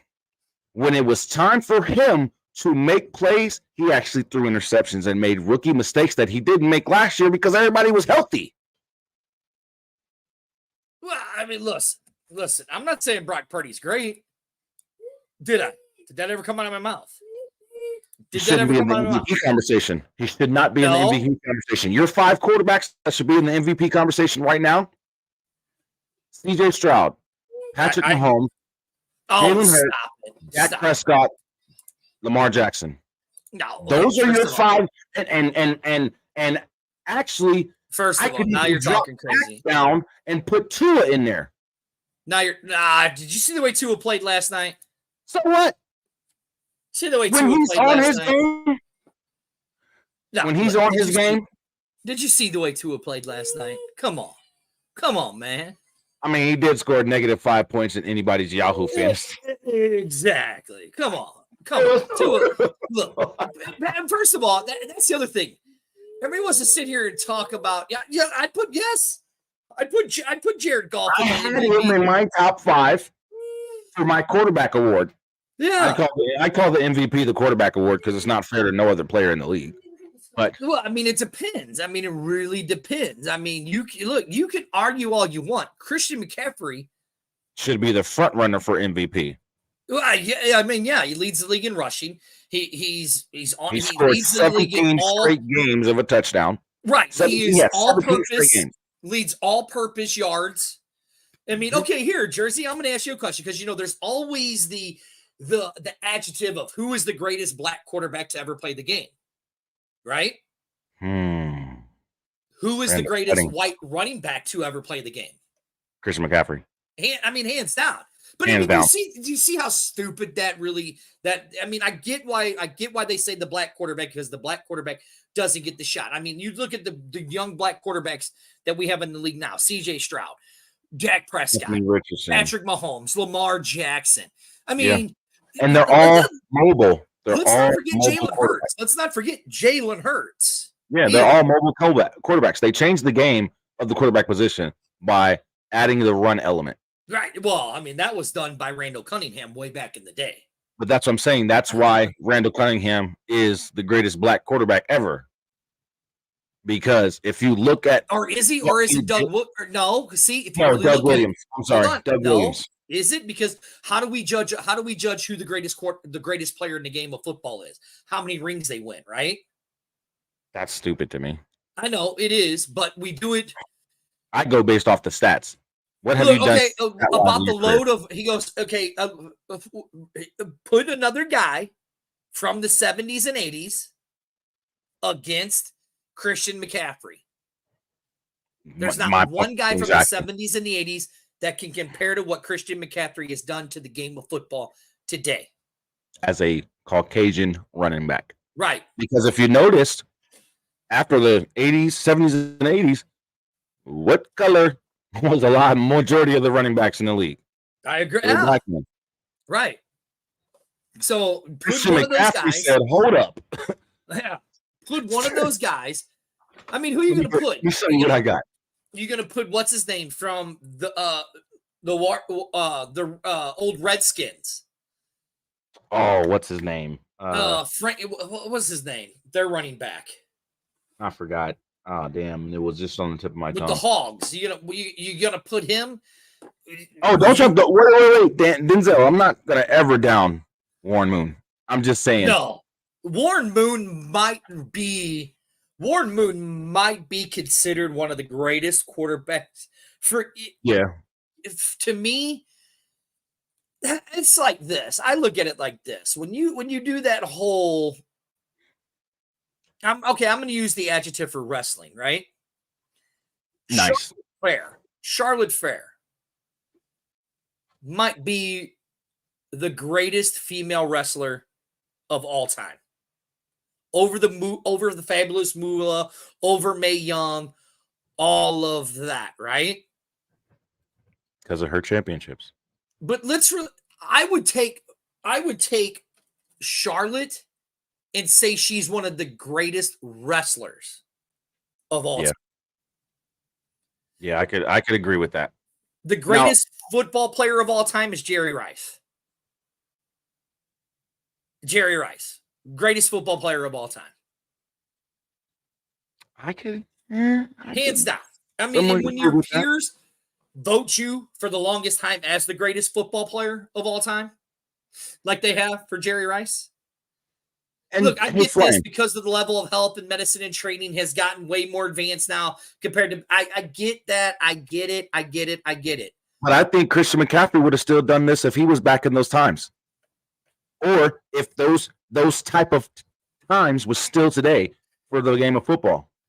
Right. Correct. I agree. I still agree. think that man would have done exactly what he's doing. There's like certain players that transcend sports. Yeah, Patrick Mahomes, Tom Brady, Michael Jordan. I mean, we can just keep going on. Yeah, there are certain guys. You give any of those resources to those white running backs back then, those resources now different story. I disagree. Mike Allstott was a fullback. Wasn't a running back. He was a fullback. And he was a beast. You give that man the ball, and he goes downhill. He's going straight forward, and he's like a freight train. Mm-hmm. And that's what they used to call Mike Allstott. He was a freaking freight train. Yeah. Because when he got that ball, remember, every Tampa Bay Buccaneer fan went crazy because they knew he was going somewhere. He was moving a couple people with him. Yeah, remember it was we're in good hands with Allstott. Before Allstott. Yeah, we were good. We were in great hands with Allstott. And yeah, listen, Buccaneers were. He possibly Mike Allstott possibly might be the greatest fullback the best fullback to ever play the game of football. Even over Juszczyk. Oh, yeah. Yeah. And Juszczyk is really good. Juszczyk is really good. Mike Allstott. Okay, if you're picking, who you picking? Allstott or Juszczyk? Allstott all day. Yeah, exactly. All day. Especially if I don't have a big back and I need a power run up the middle for a yard to get a touchdown. Yeah, I'm giving it to Allstott. Right up the middle. Now, here's something we're going to go back, since we're talking football, right? Jim Brown. Listen, I said it earlier. Jim Brown is, in my opinion, the second greatest running back to ever play the game of football, next to Barry Sanders. And Ernie Davis is the third. I would say Ernie Davis. I'd say Walter Payton's third. You're a fool. No, shut up. If Ernie Davis wouldn't have passed away, he would have broke all his records. Stop it. Stop it. Ernie Davis wasn't on pace. Wait, how do I mute you? Oh, this ain't my show. Ernie Davis wasn't on pace? No, Ernie Davis was great. He wasn't on. No, that's not what I'm asking. I'm not asking is he great or not. Was he not on pace to break all of Jim Brown and Walter Payton's records? Okay, but was Barry Sanders on pace to break? Was Barry Sanders on pace to break all those records? Yes, Barry Sanders was. I'm not. That's why I said Barry Sanders is number one, greatest running back ever. Was Jim Brown really a fullback, though? Was he really? That's what I say. Like, I don't look at Jim Brown as a fullback, bro. Just Let's like you really can look at it. Mike Allstott, you can look as a fullback. Jim Brown was elusive. He had speed and he had power. He was listed as a fullback. He just lined up in a fullback position, and they just gave him the fullback title. But he was a running back. Here. So I just pulled it. He was really a halfback. He was a HB. So according to, they say for Jim Brown, halfback, fullback. He was a halfback / fullback. Yeah. So like, don't get me wrong, Flame. Don't get me wrong. Like Jim Brown's like I said. But Barry Sanders made the running game even different from what Jim Brown, Ernie Davis, Walter Payton, and all those guys did. Hands down. Like, look, I would put Warren. Barry Sanders put Emmitt Smith where he is. The way Barry Sanders ran just added to what Emmitt Smith was able to do. Because if you look at Emmitt Smith, he ran like. Look, Emmitt Smith was on good teams. Hold on. Emmitt Smith was on good teams. But Barry Sanders wasn't on good teams. I don't give a damn. Emmitt Smith dislocated his damn shoulder and still played the whole damn game. I'm not saying that.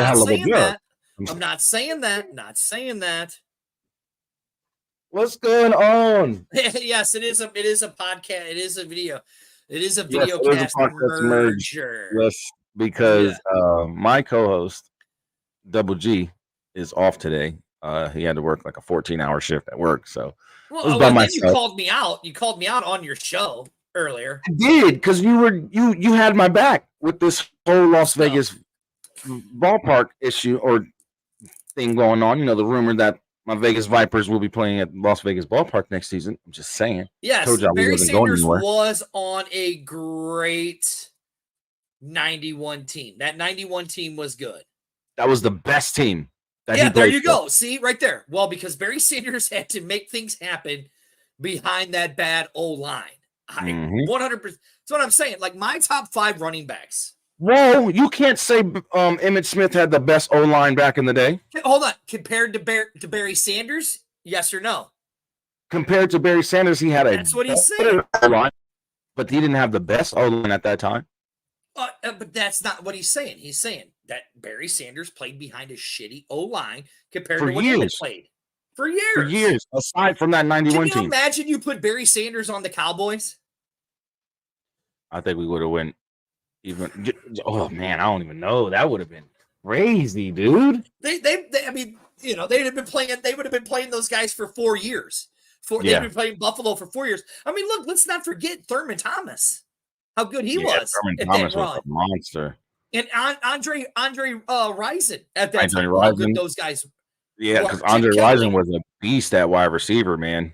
Right. Andre Rison was one of those guys. You throw the ball up, he jumps up and he goes and gets it. My Mount Rushmore for running backs. It's Barry Sanders, Jim Brown, Walter Payton, and I'll put Emmitt Smith there because he is now the all-time leading rusher. And I'll give Ernie Davis Geronimo looking up at the Mount Rushmore. That's where I'll put him. Now, you want to talk about quarterbacks? A lot of people forget about him. Okay. But look, I mean, Denzel said it. Warren Moon. You take Warren Moon's stats from when he played in the CFL, right? Dude would have over 80,000 yards. Have over 80,000 yards is what Warren Moon would have.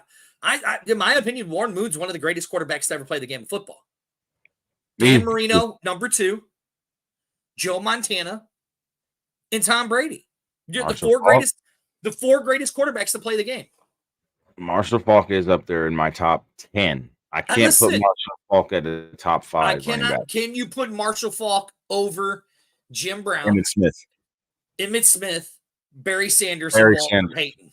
Walter Payton. I can't put Marshall Faulk over any of those 5. Now, you want to talk about all-purpose backs?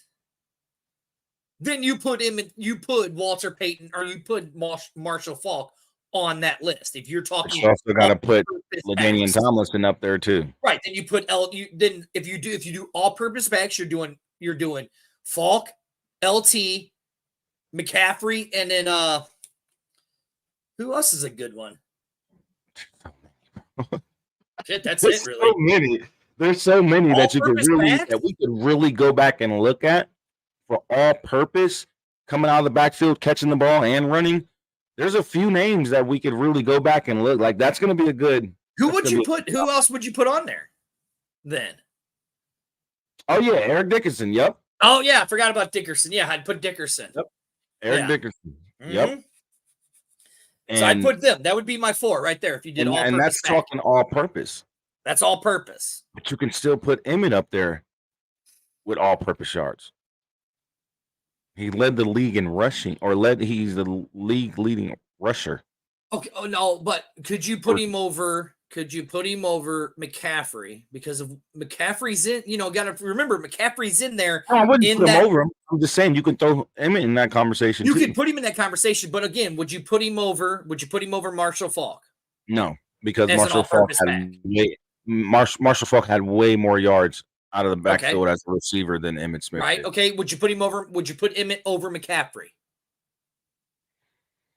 I can't to this day. No. Okay. Not. Would you put him over Dickerson? No. Hell no. And would you put him over LT?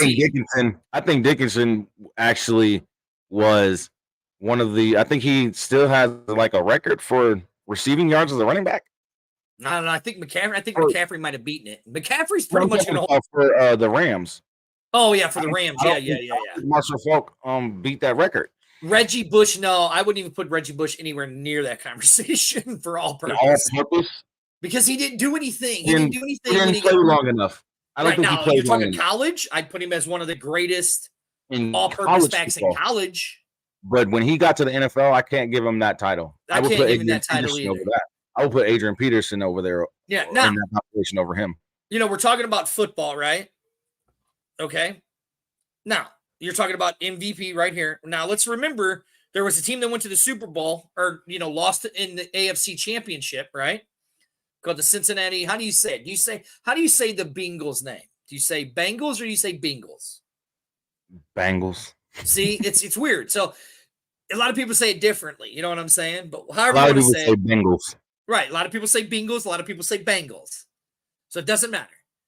Joey B hurt the wrist. Done for the year. Yep. Now, tying this all back to the XFL, AJ McCarron, the Queen just showed me, AJ McCarron just got activated to the 53-man roster. Finally! Thank So you, now here's Jesus. what I'm hoping. So see, now let's go back to the merger. I'm hoping the merger happens and AJ McCarron is sent to Birmingham where he belongs. And he does not come back You to St. want Louis. him on Birmingham? Yes, and then I want Ben DiNucci on the Battlehawks. You just lost so many fans in St. Louis. I don't care. Don't care. I'll take Ben DiNucci. I'll take Ben DiNucci any day of the week. Any day. Don't get me wrong. The way DiNucci played last season, you cut down them turnovers. Yeah, I take that rocket of an arm. You're right. I take that willingness to go out there, lower his shoulder, And knock a dude out. Knock a dude out. Truck a guy. Yeah. Truck him. Right. I take Gucci DiNucci. I'm sorry. I agree. I agree. He's not uprising Smith. I mean, Smith is a very good quarterback. Smith in Birmingham, Jamar Smith in Birmingham. He's a really good quarterback. I like yeah. I thought you were talking about. I know, Denzel. I know we have Cincinnati. AJ's right. I know that we have AJ's rights. Don't get it twisted. He wants that trade to happen. Yeah, I just want that trade to happen because look, I honestly think trade to happen. He wants Jamar Smith to go to Seattle. Oh my God! AJ McCarron. I'd love to have Jamar Smith. You'd have Jamar Smith over DiNucci? Oh yeah! Oh hell yeah! Love Smith. Okay. Love Jamar Smith. Love Jamar Smith. I love Jamar Smith. I love watching Birmingham play. Just because all you college football fans out there, Michigan's cheating. They're not cheating. They're just winning. They're a better team. The Big Blue. And listen, the Big Blue produced the greatest quarterback of all time. Do you know who that is? Yes, I know who Tom Brady is. Exactly. Dude's got 7 rings. No other player in history have 7 rings. Right? So there you go. I still think that Michigan been doing more than sign stealing. Well, I mean, listen. It's despicable when you go to Western Kentucky. You need to steal Western Kentucky signs, bro. It's Western Kentucky. I mean, think about who Jim Hart. Listen. Eastern Michigan? Listen. Who did Harbaugh play with? Who was he coached by? Mike Ditka. You really think Ditka didn't do some shady stuff? I mean, come on now. We all know he did. His defensive coordinator was Buddy Ryan. His offensive guy was Mike Ditka. You don't think there was some stealing going on there?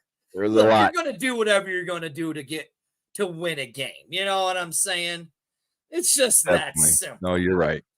But no, that's hilarious. For Dak being the MVP, I just now just look the way he's been playing. Should his name be in the MVP conversation? That's my name. That's basically the topic. I get it. Yes, it should. It should be. But I mean, if you really, I don't know, man. It's one of those things. I think the reason why Dak gets so much talk is because of the team that he plays for. You see what I'm saying? When you have that star on your helmet, it's a whole other animal. I mean, look here. I mean, let's look at it.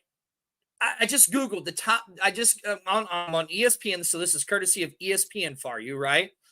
Mm-hmm. The top 5 NFL quarterbacks right now. Sam Howell, number 1 at 3,339 yards. Tua at 3,177. Goff at 3,075. CJ Stroud, a rookie, at 2,862, and Dak at 2,935.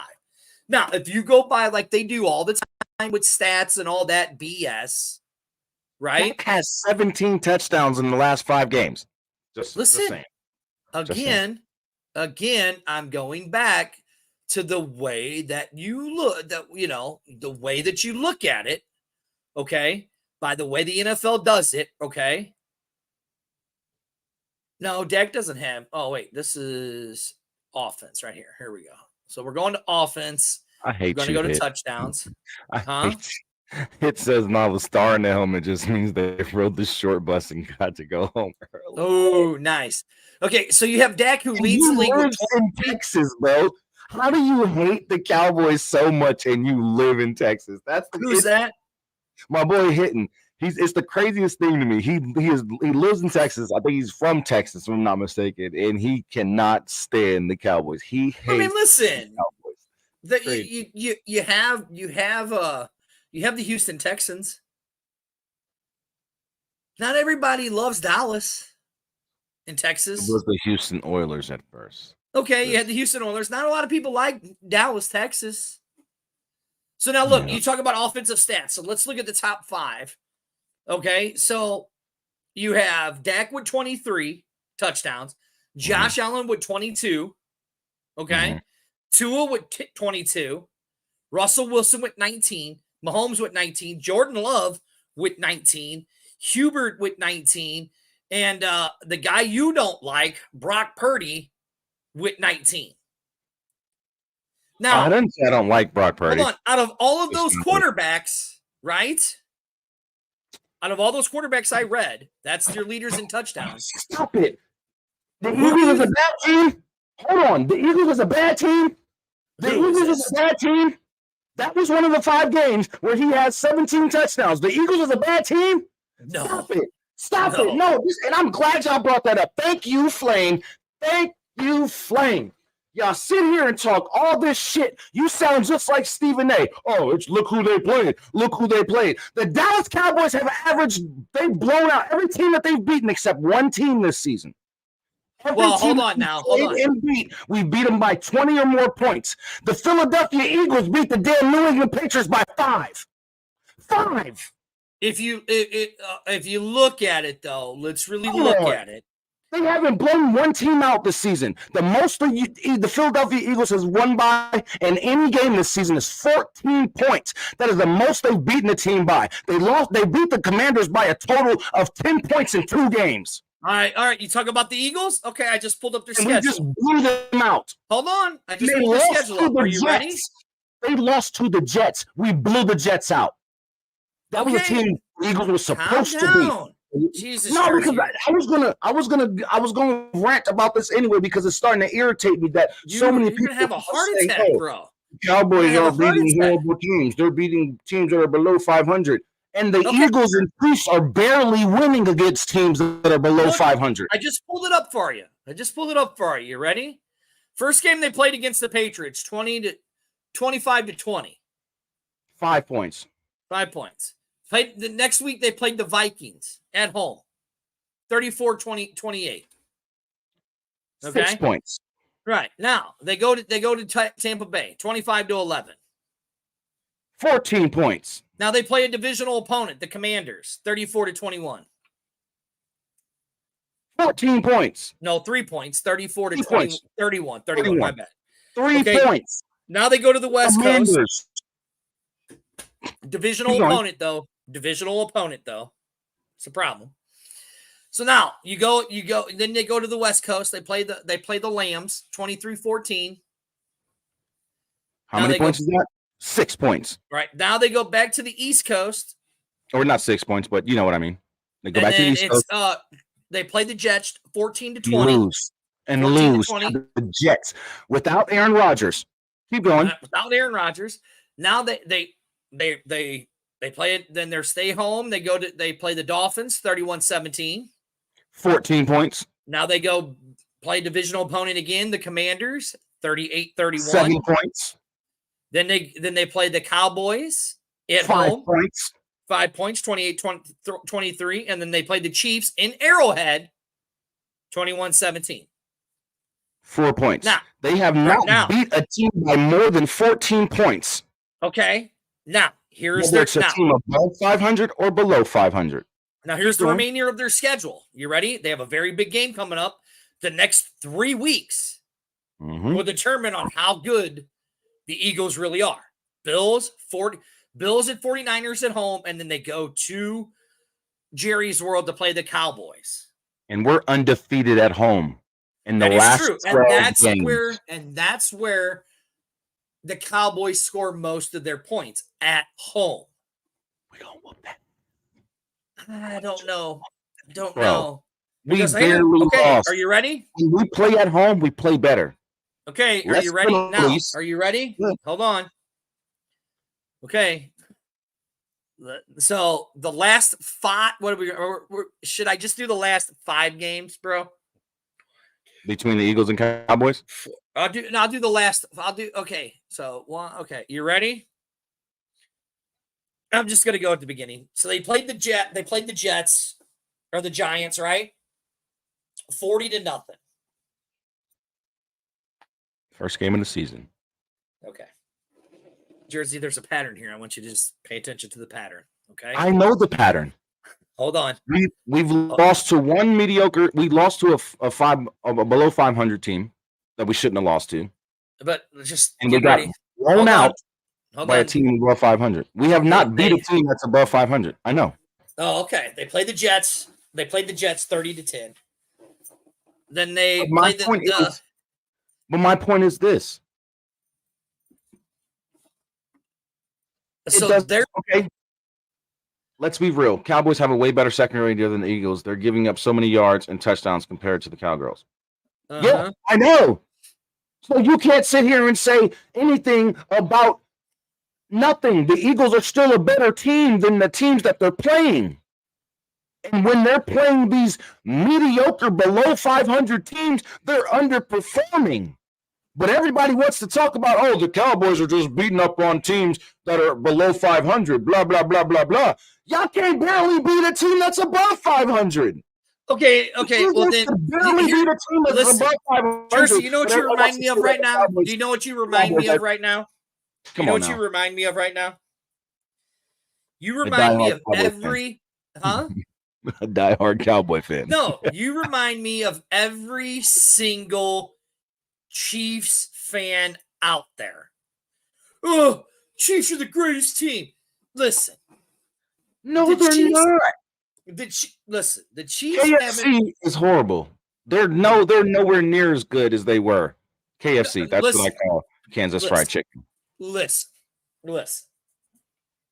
The AFC or the Chiefs KFC have not they weren't the team they were when they won that first Super Bowl. They shouldn't have won the game. They shouldn't have won the Super Bowl last year. Well, no, they shouldn't. They shouldn't have. I'll give you that one. Okay. The Eagles got robbed and cheated by the refs.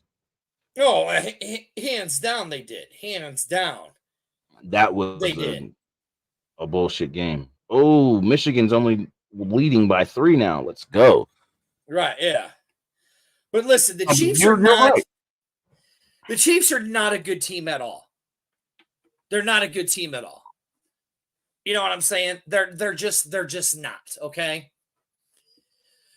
I like that one. Jersey definitely sounds like a diehard cowgirl fan right now. LOL. I mean, you kind of do, bro. You sound like all these idiots here in St. Louis or in Missouri that talk about how great the Chiefs are. I have a real Cowboys hat that has the Cowboys logo over it. Okay, I'm a diehard, but I'm a realistic fan. We have not proven that we can beat a top tier team. No, you guys have. The gauntlet starts now. Next week, okay, that here. gauntlet starts. We have the Bills, we have the Dolphins, or no, we have the Seahawks, which is a good team regardless of Here's their their record. schedule. Here's their remaining schedule. Okay. The Seahawks, remaining schedule Bills. is the Seahawks, and the Seahawks haven't really been playing that well. I mean, did you just see what, the guy that you said, Mr. Irrelevant? Who's poster boy? I am no one's poster boy for the NFL. He just carved up, the guy you said, Jersey, Mr. Irrelevant, just carved up the Seattle team. Really, really carved them up. So the Cowboys play the Seahawks. Then they play the Eagles. Did he carve them up? Or did his receivers and Debo and CMC carve them up? See, that's fun. Really have to do anything. Hold on, I want to bring that point up. Hold on, let me finish. Let me give you the rest of the schedule for your guys, because I do have an argument about that in the quarterbacks, right? Okay, I do have an argument about that. So they got the Seahawks, the Eagles, both at home. Then they go to Buffalo and Miami. Then they come back home to play the Lions.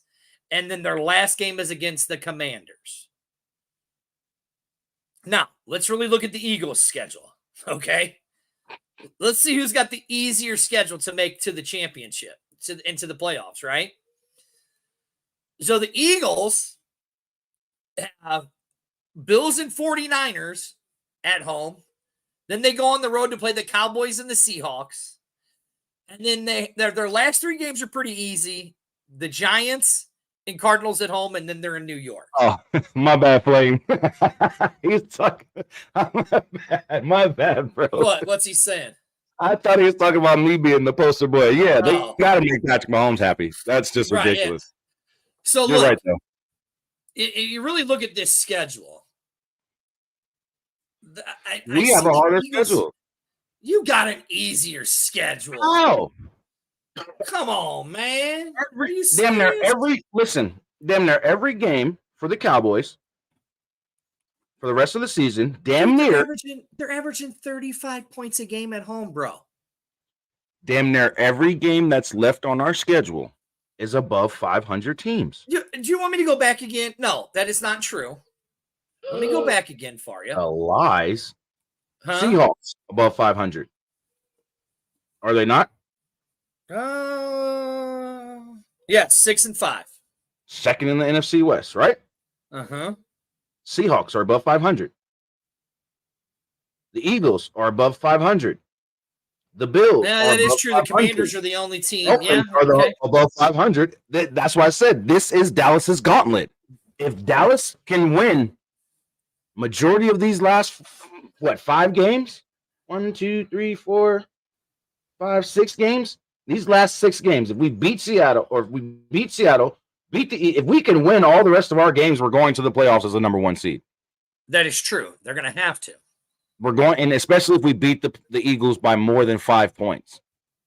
They'll have to, but I don't see Eagles by more than 5 points. I don't see the Eagles. If you look at the Eagles schedule, I don't see the Eagles only losing at least 1 game. So you don't think that we could beat the Eagles at home? That would be the only. That would be they barely beat us. Let's keep it 100. The only reason why Dallas lost that game against the Eagles is because of those dumbass penalties at the end. That is the only game I see them losing. The only game I see them losing. You don't see them losing to the 49ers? What? As much as you've been talking about Mr. Irrelevant, you don't think that the 49ers defense is going to what? Jalen Hurts is known. Jalen Hurts is known.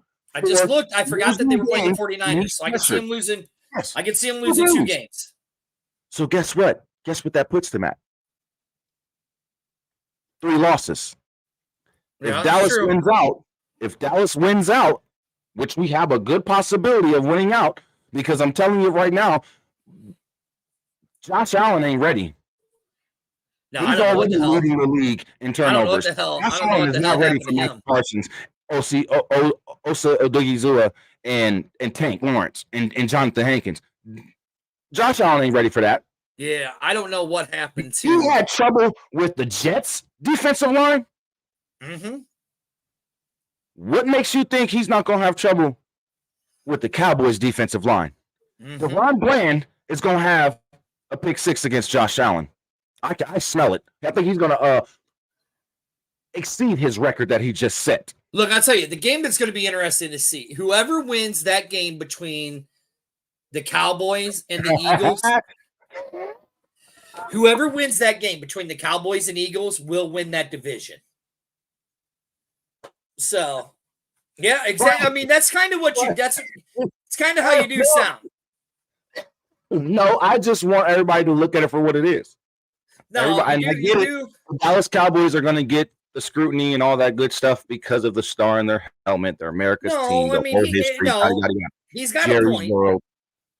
No, he's got a point. No, I'm being real. No, you're not. These other top teams have lost to teams that were below 500 or barely beat those teams that are above 500. And here's the thing. It isn't the same. If your team is better than the other team, you're supposed to beat them, especially if the team is got 1 or 2 losses. You're supposed to beat them. Mm-hmm. Okay, so we went out there and did our job. But look, you sound like every LeBron fan. What we're asking is, should Dak Prescott be in the MVP conversation for the way he's been playing lately, for the way he's been playing individually as a quarterback? Yes. I'll say this. He's playing the best football he's ever played in his career, for one. Right. Mm-hmm. And for two, he's making good decisions out there. He's helping us win games. Yes, don't get me wrong. He made dumb decisions in certain games this season that cost us. But even last year, because everybody wants to talk about his turnovers and this is that and the third. Even last year, a lot of those interceptions that he threw weren't even on him. A good portion was on him. Oh, here we go. A good portion was on him because he tried to. I'm glad you're talking about that. He's trying to be out here like Patrick Mahomes, listen, and doing all this extra stuff that he's not skilled enough to do. I'm glad I'm saying that now. Okay, let's really look at this. It's the truth. Hold on, a quarterback does have a hard job, right? The only thing they should get credit for, the only yards that any quarterback should get credit for, is the yards that they catch. The air yards that the ball is in the air. So if it's a 2-yard pass, they get a 2-yard pass, and then the receiver should get all the other yards because he's the one that's running it. And this is one of my new segments. I have a new segment on the show called Topic of the Week. I didn't do a Topic of the Week this week, guys, because my week was hectic as hell. So I'm sick of this. I have one. So look, I brought this up. Yards after the catch should be a stat for just receivers. And I would have loved to have you on the show a couple weeks ago because I feel that if a quarterback, hold on now. You were just sitting here talking about throwing interceptions, right? Mm-hmm. You were blaming Dak throwing his interceptions on the receivers. No, who threw the football? Who threw the football? Dak or the receiver? The ball goes as a receiver, and I'm telling you this from experience of being a wide receiver. Our coaches teach us if that ball touches your hands, you should be catching that ball. I agree. And a lot of the interceptions that happen when it bounces off the player's hands, that's on the receiver. No, if your quarterback is getting the ball to your hands, you should be making those touchdowns. You're right. You should making those catches. But then why does the quarterback get the yard, the yak? Why do they get all the yards for the receiver running it? That's my problem too. Right. So he's throwing the ball. He's throwing the ball. He's getting the interceptions. Okay. Very true. It's plain and simple. You know, that's the biggest thing that bothers me is with this whole thing. Like Sandy says exactly right here. That's the thing that bothers me with this is these guys can do these little, 2-yard checkouts or a screen pass for, that's behind the line of scrimmage. 80 yards, and they get credit for those 80 yards. That's the stupidest thing I've ever heard in my life. The receiver's getting it too. The receiver's getting it too. But why is the quarterback getting it? All he did was do the little behind the yards.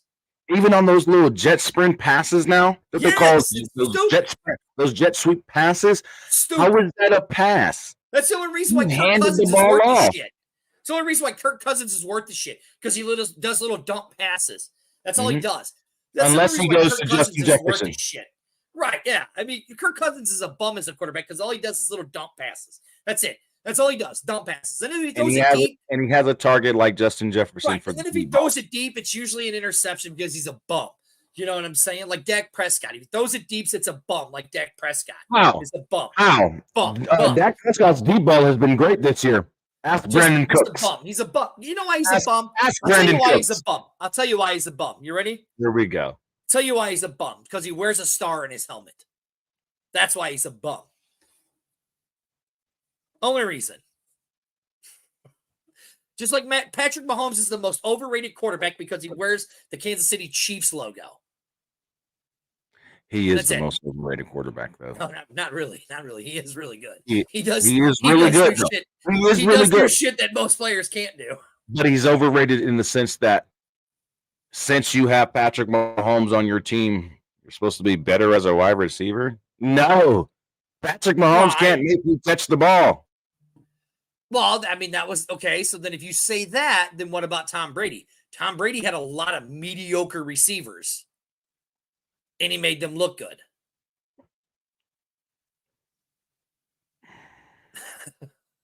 I mean, that's a good point.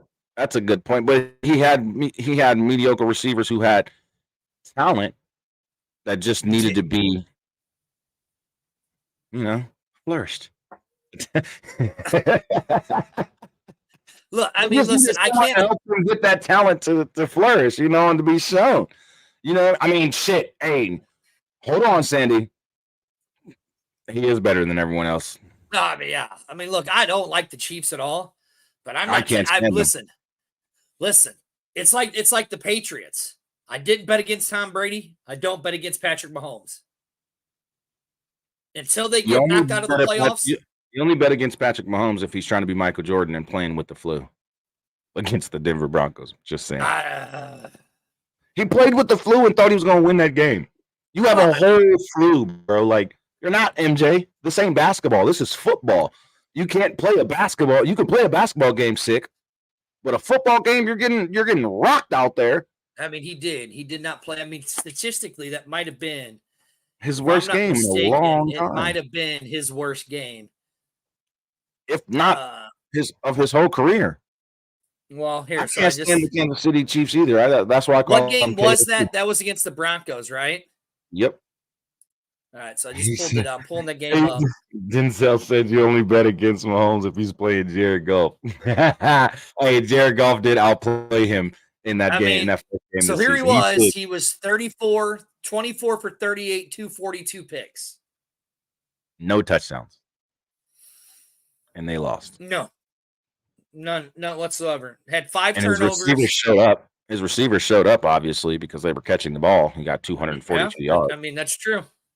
So, and it wasn't just Kelsey either. Kelsey actually didn't even have that good hey, you sit here and you talk about Dak as the MVP, right? Just in the conversation. Should his name be in the conversation? All right. Why can't you throw Russell Wilson in there? Because Russell Wilson hasn't been doing it all season. Neither has Dak up and just to the last 5 games. Dak was playing pretty good. He wasn't playing He was great. Playing good. He was playing good. Russell Wilson wasn't playing that good this early in the season. There was games that they should have won that they didn't win. Come on now, the Raiders. Jimmy Garoppolo and the Raiders. No, you beat them.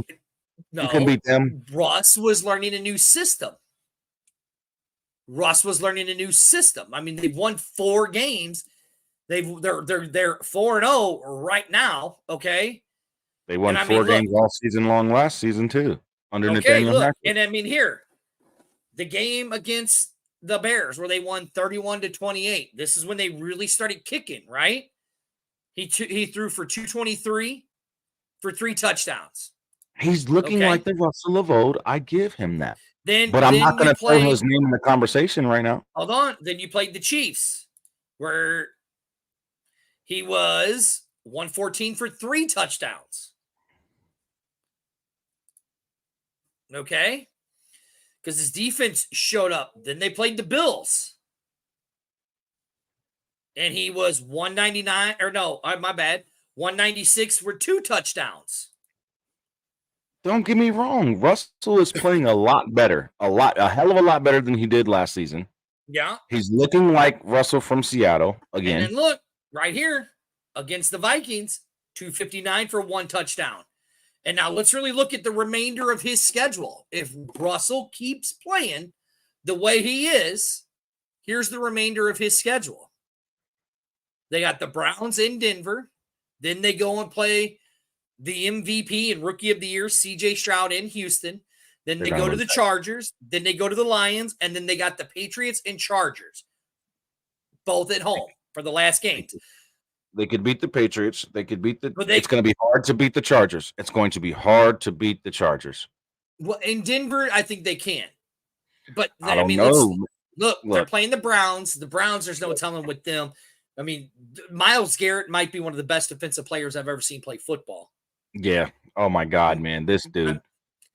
When you've gotten your name over Nick Bosa. Right, yeah. And you've gotten Nick Bosa's name lower in the conversation. Like nobody's even bringing up Nick Bosa right now. Yeah. Defensive Player of the Year. Right, it's literally Myles Garrett.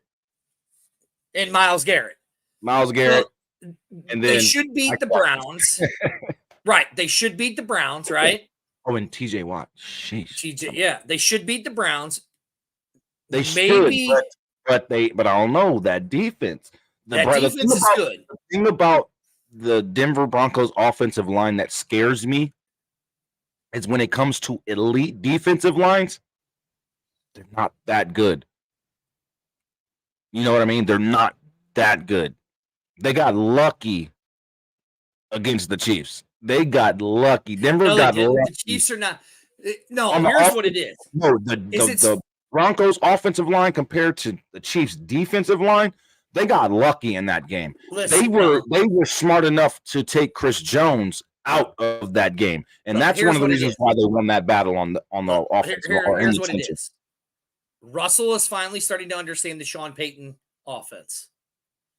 We both can agree Sean Payton probably has one of the most difficult offenses to run in football. Yeah.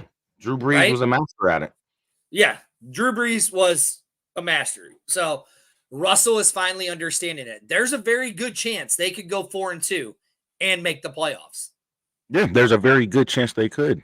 Right. So I mean, so it's going to be interesting to see how this all goes. And I have a feeling with the way if they go from the way they were being 1-3 and now winning 4 in a row, right?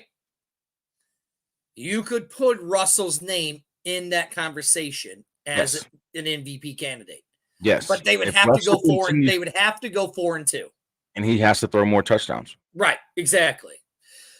Now you want to his name is nowhere near the top of the list for touchdown. No, and when he's got a lot of young receivers. I mean, Jerry Jeudy's a very young receiver, all of that. I mean, here's the one good thing about Denver is they have probably produced the more 1,000-yard rushers than any other team in football. And that's another thing they need to get better at with their offensive line. Mm-hmm. Is running the ball. But that's Sean Payton, and I have a feeling Sean Payton's going to get that done. Mm-hmm. You know what I'm saying? And plus, it's hard to play in Denver. It's hard to play in Denver. It is. Even in basketball. No matter, I don't think anybody really knows how hard it is to really play in Denver. Any sport. Baseball, basketball, hockey. That freaking level of what's the word that I'm looking for? Like your air the air up there is totally different, man. I'm telling you. Oh yeah, you're a mile up. Totally different. And when you're that high in the air, you're breathing different. You know what I mean? You have to. And just imagine going out there and playing a football game, playing a basketball game, just playing any type of sport where you're constantly having to control your breathing. It's harder to play there. You know what I mean? That's why you see those guys on the sideline with oxygen tanks on and stuff.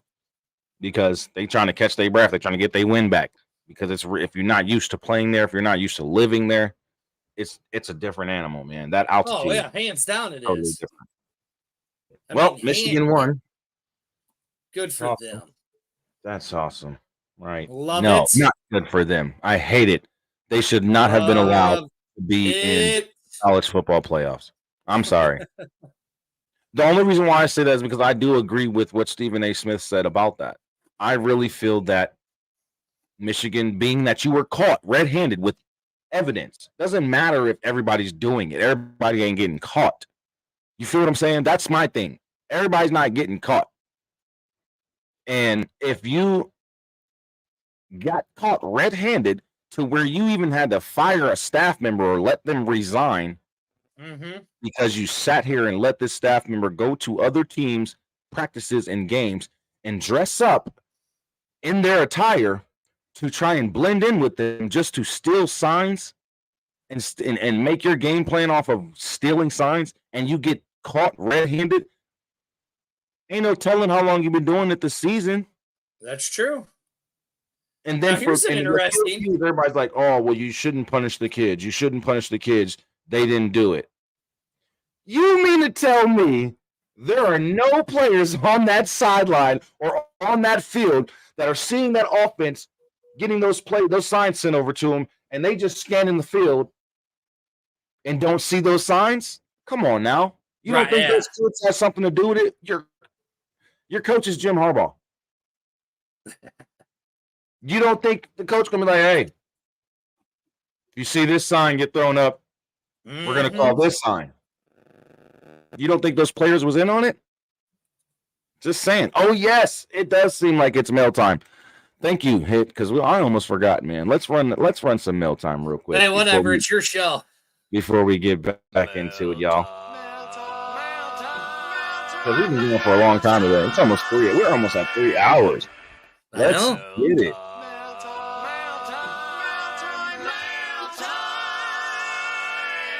Where's the mail? It looped on accident. Oh, it did? All right. First fan mail question.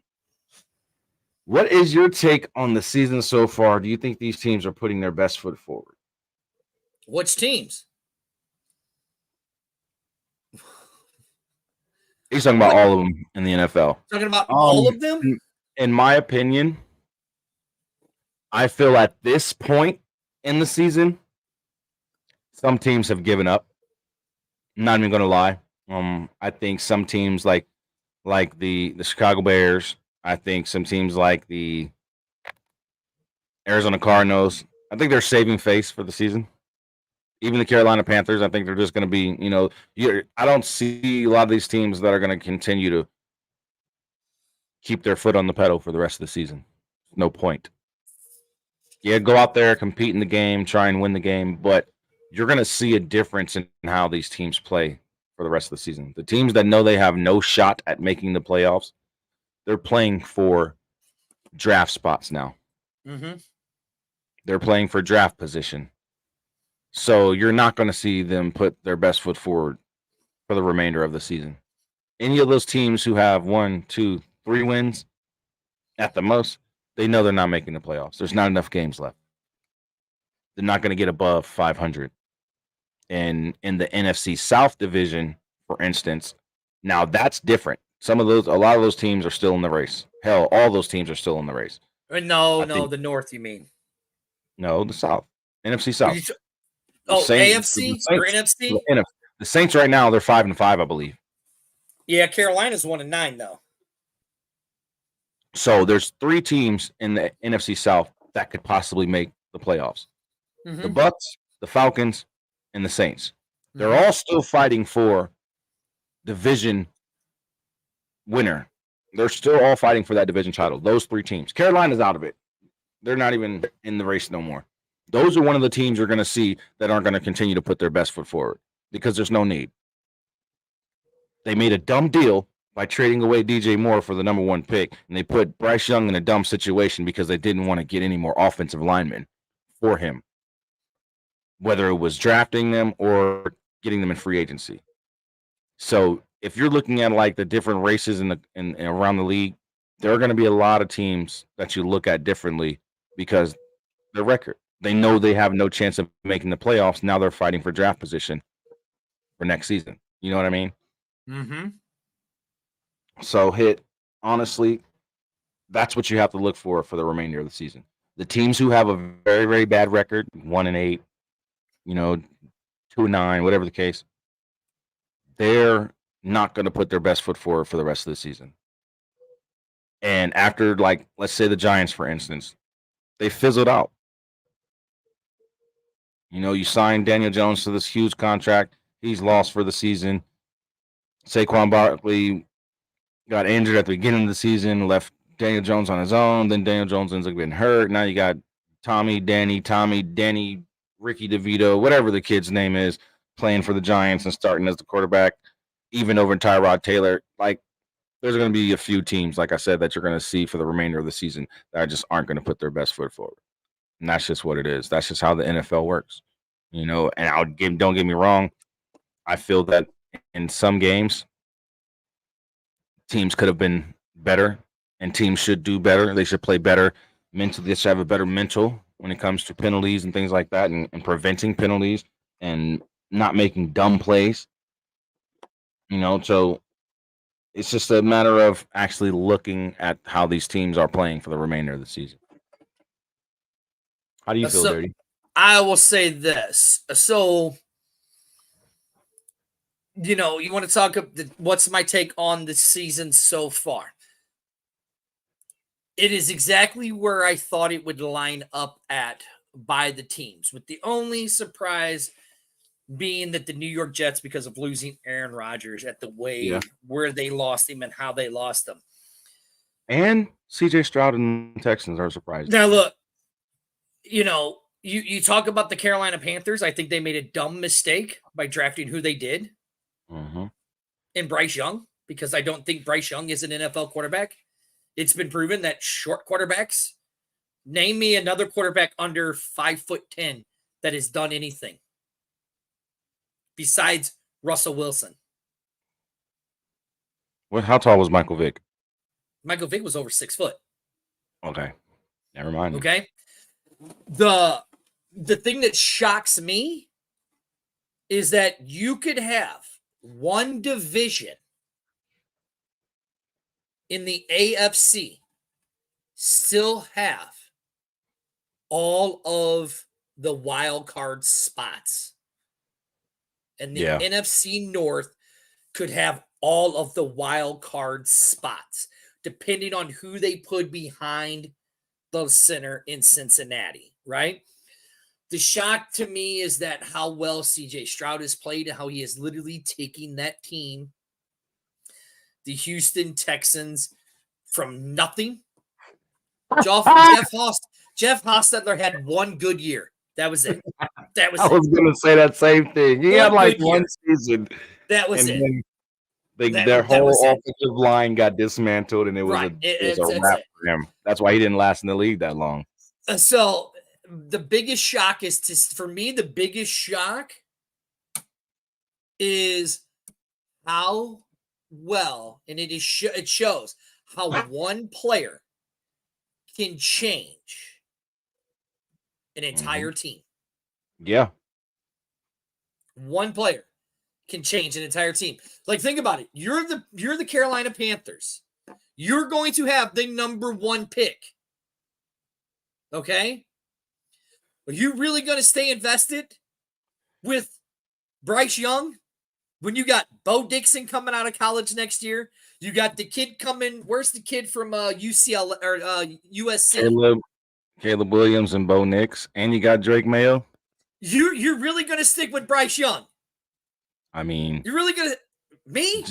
Chicago stuck with Justin Fields with all these quarterbacks that came in. I don't even want to talk about it. Chicago that's my football team. They're idiots. That entire ownership should jump off the top of Soldier Memorial Stadium and kill themselves. It's just that simple.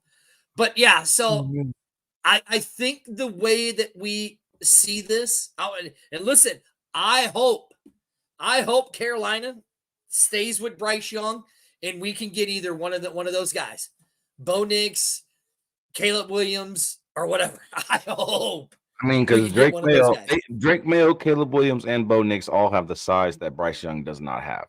Exactly. But I'll take either one of them. I'll take any one of those 3 guys on the Bears. But yeah, I do agree. I think that there are going to be teams like Arizona. They're 2-9. They're terrible. But yet they just signed Kyler Murray to almost a $300 million contract. An extension. How you feeling now? How you feeling now? And I think that was kind of dumb on their part because your season's done. Like the Colts, I feel bad for the Colts because of Richardson. We couldn't have seen what he got to do. And I feel the Colts made a mistake by starting him over Gardner Minshew when they should have let Gardner Minshew start, regardless of how the season went. Look at what Gardner Minshew's done. But he only had 14 starts, but he tore it up in Florida. 14 starts, and he was in the Heisman Trophy running. 14 starts, but then now you got him hurt, and now he's probably in an NFL situation where he's starting. Yeah, and he only had 1 year. He only had 1 year of college starts. So it shows the typical BS that the NFL has done. Yeah. And then the shocking on how one player can turn an entire franchise around, like CJ Stroud has done in Houston. Patrick Mahomes did in Kansas City. Yeah, he wouldn't have done that with the Bears.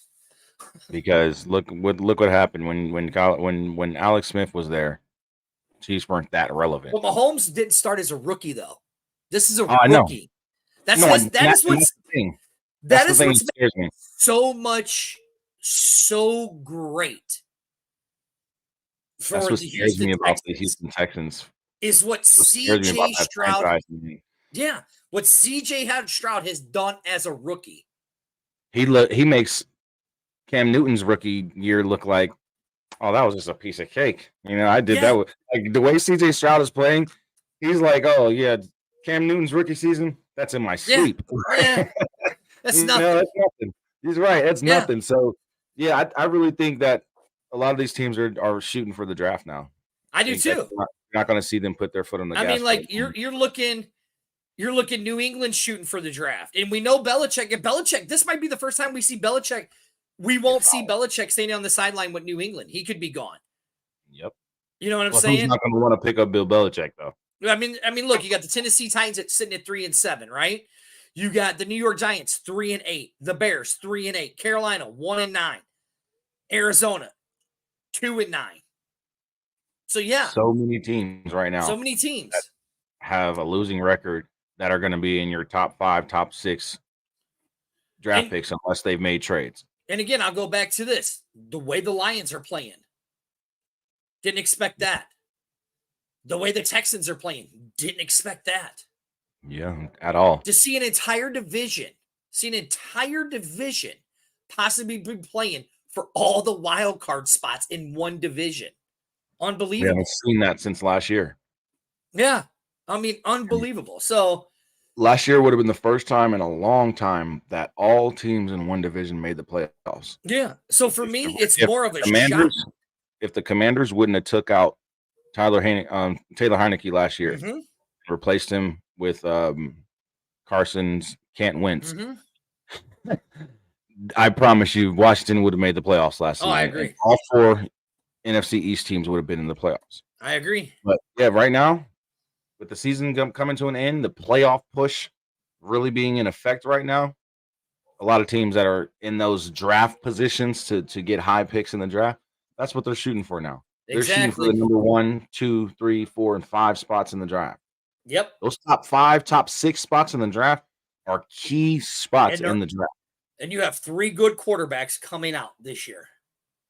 More than 3, but those are the 3 best. Well, Drake Mayo, Caleb Williams, Bo Nix. Well, I can't even say the 3 best because we don't even know if Michael Penix Jr. is coming out of Washington. We don't know if he's leaving this season. And Michael Penix Jr. might be the Heisman Trophy winner this season. I'm going to just say that. Oh, yeah. So there's plenty of quarterbacks that may be coming out in the 2024 draft that these teams are shooting for. And quarterbacks who have just been recently drafted, such as like Justin Fields, Bryce Young, players like that, I feel bad for them. I do too. Because they might get put back on the burner or traded off to a team that needs a quarterback. Like, or get cut.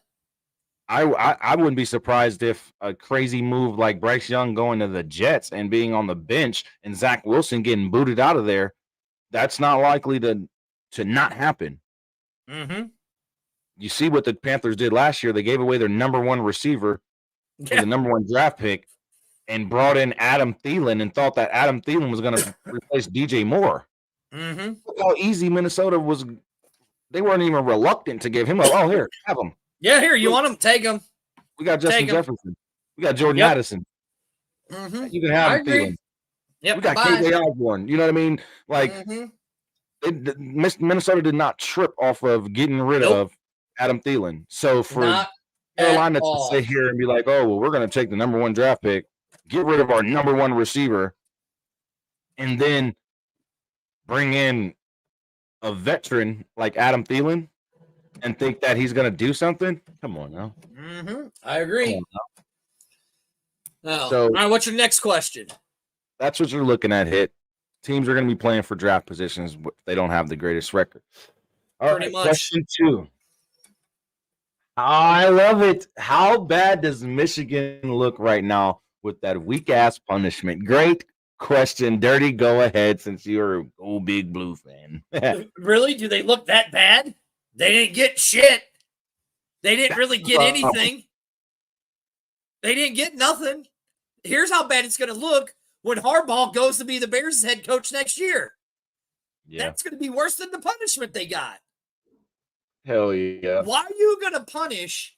Well, why would you punish one of your biggest teams and money makers when it comes to playoffs? Because it's been known when Michigan's in the playoffs, they make money. Yep. So, okay. They ain't going to give them anything. That's why Jim Harbaugh had the nerve to call Michigan college football's America's team. Exactly. America's team of college football. They're not. Well, they are kind of like the Dallas Cowboys, though. They kind of are. I mean, if you think about it, you'll win a Big Ten championship. Well, no, they're actually better. They've had better success in the last 30 years than the Dallas Cowboys. So I mean, you can't even do that. Here, I mean, look, is sign stealing? What did I'm going to go back, and it's going to sound really ignorant. What did Penn State get for Paterno and that dude Sandusky allowing all that diddling? They didn't get nothing, and that was worse. That's way worse than sign stealing. No, they did. They lost scholarships. Okay, they lost scholarships. That's key. That's key when it comes to their sports program. Hold on. Not when you've been having a diddling scandal for 30 years. Fondling. Come on, man. And we lost 10 scholarships. We lost 10 scholarships, but we've had a coach diddling kids for 30 years. Yeah, I didn't agree with that at all. And to allow Joe Paterno to just resign like that, and he gets no type of punishment. I thought that was no type of punishment. Look, you steal the little signs. Okay, Harbaugh and his group were idiots. They got caught. They're morons. They got caught. My thing is this: if you wanted to make a statement, NCAA, where's the watch at? Speed up the damn time. Exactly. The NCAA loves to take their time with their punishments. That's why the Big Ten only gave him 3-game suspension and didn't do anything to the actual school. Because we're going to suspend him against Ohio. Right. But Michigan brings in a lot of money for the Big Ten. A lot of money. A lot of ratings. So the Big Ten was looking at it from a point of view like, okay, if we ban them from the college football playoff, we're going to lose money. Exactly. If we just suspend Coach Harbaugh, we don't lose any money. Nothing. And then our interim head coach, Sharon, can go in and cry and say, it was for Jim. We did it for you, Tim. These fucking boys, they fucking did it. Oh, really? You're a grown-ass man crying for another grown-ass man because y'all got caught cheating? Right. Michigan looks like a weak-ass school right now. I'm sorry. Me, from a football fan perspective, from a sports analyst perspective, and I guess you can say a video journalist because I'm not a writing journalist, but right. From my perspective, you was wrong. Why the hell else would you be crying that this man's suspended? Yep. And then want to sit here and say, "Oh no, these kids did it, the boys did it, blah blah blah blah blah." No, y'all got caught cheating. You told them to do it. Exactly. Y'all got caught cheating, and now you want to look like the victim. Like they should have just done what trying to say that Ohio State and other teams, Rutgers and Ohio State and other teams were part of the sign stealing scandal as well. Come on, you sound like R. Kelly. Here's trying to blame everybody else for getting caught. Right. You do it like you sound like. You do it like Belichick. Yeah, we did it. It's done. It's over with. He took that shit like a G. He did not care. What are you going to do? Fire me? Yeah.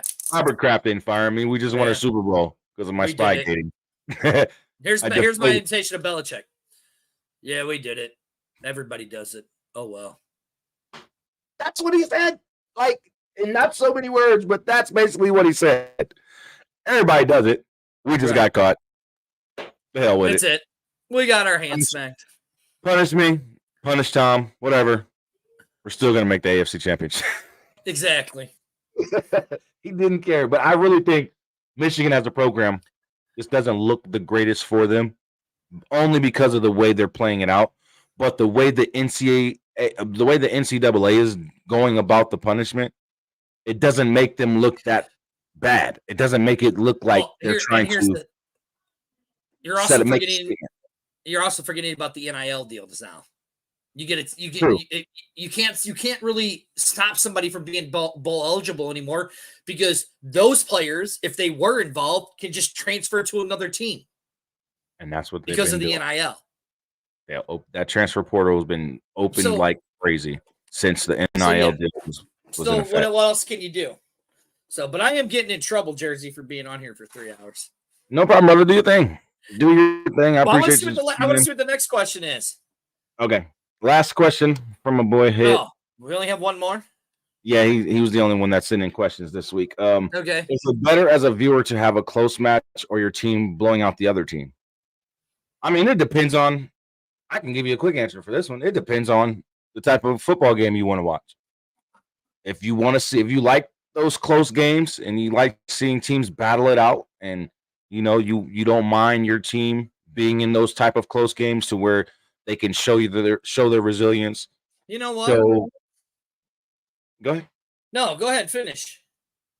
Like if they can show that resilience, they can show that, when they're down and out, that quarterback and that offense can step up and make things happen, and that defense can step up and make things happen as well. So it just depends on the type of fan you are. Like me, I don't mind a blowout, but I don't mind a close game either. I don't mind one of those games where the trenches matters. That defensive line, that offensive line, and just the line itself, the trenches is what matters. I don't mind close games like that, or a defensive game to where the offenses are struggling and the defenses are just holding it down and making it hard for both offenses to score, and it becomes a defensive type of game. And I don't mind that. Now for me, my team has been blown out so many times because they're just terrible, the Bears. But I want somebody else. I want somebody else to answer this. Let's see. I'm gonna have her. I just texted her, but she didn't answer me because she's all fired up at me, Jersey. You got me in trouble. Yeah, I know. We start talking football and all that stuff, XFL. It's already right? My time. See. Well, yeah, you're still. It's 3:00 my time. You're gonna. And I got the WWE. I got the WWE pay-per-view getting ready to come on. Oh, you're all that good stuff. Yeah, she ain't answering it. Yeah, damn it. I actually have an event to do in my RP server today. Right. It depends on the game. Super Bowl, yeah. I don't want it to be a blowout. I want it to be a close game. Yep. Regular season. I mean, listen, like I said, the Bears get blown out almost every week now. I haven't seen. Oh, come here. I want you to answer this question. All right. Come here. I want you to answer this question. Here, Jersey. I'm gonna tap out for this one, Jersey. Got you. Oh, here we go. No, here. No. I want you to answer this question. No. Yeah. Here she is. No, I'm not answering nothing. Read the question. This is more you. Sit down and answer. Well, say hi to everybody first. Oh, hi, everybody. That's the queen. The queen hyena, Amanda. Yeah, the dirty ass is in trouble. I mean, I want a close match. I'm not going to waste my time. There you go. Okay. Is that you? You would want a close match now, and that's why I say Is that how you answer it? It depends on. You idiot. It depends on the viewer. You know. Yep. Some fans want to see close games no matter what. Mm-hmm. I want it to be worth my time. Blowouts aren't worth a lot of people's close, time. But it's a blowout. That's like if a child has a blowout in a diaper. What are you gonna do? You're gonna take care of it ASAP, right? So with a blowout in the game, you're leaving. Yep. Bye. Okay. I'm giving it back. See, you know, there you go. There you go. It really depends on the fan, and sometimes depends on the game. The game situations like NFC Championship, AFC Championship. I would love to see a close game every time. Come down to the wire. Super Bowl, come down to the wire. You know what I mean? But regular season games, it depends on how big the match is. For me, like during the regular season, it really depends on how big the game is. Like a Eagles Cowboys game, I'm watching that. I gotta watch it. I hope it's a close. I hope it's more of a blowout for my team. But then again, sometimes I hope it's a close game. You have it running right there. Turkey Day games. I want close games for the Turkey Day games. I want all close games. And that's what I want. This season, I don't think we got them. Nope. But thank you, my boy. As always, you know, getting us that great mail time because that's what he does. You feel me? This is the Gridiron podcast, guys, live from Las Vegas, Nevada, in the Gridiron City. You guys have seen my setup is a little different. You can see all my little decorations and stuff now. It's way better. But yeah, man, the Gridiron is live. Thank you, Dirty. Hey, I mean, listen, you called me out. You called me out, so I figured I'd get on here. We could talk some XFL. Because I don't really talk a lot of pro football. I talk more XFL. You know what I mean? You got to come on the Gridiron and get that different experience. Right. It's always I good. Appreciate it. That's why I have the Gridiron show, so we can talk about spring football, talk about the NFL, talk about college, talk about football. It doesn't matter which league it is, so that's another reason why this show is here.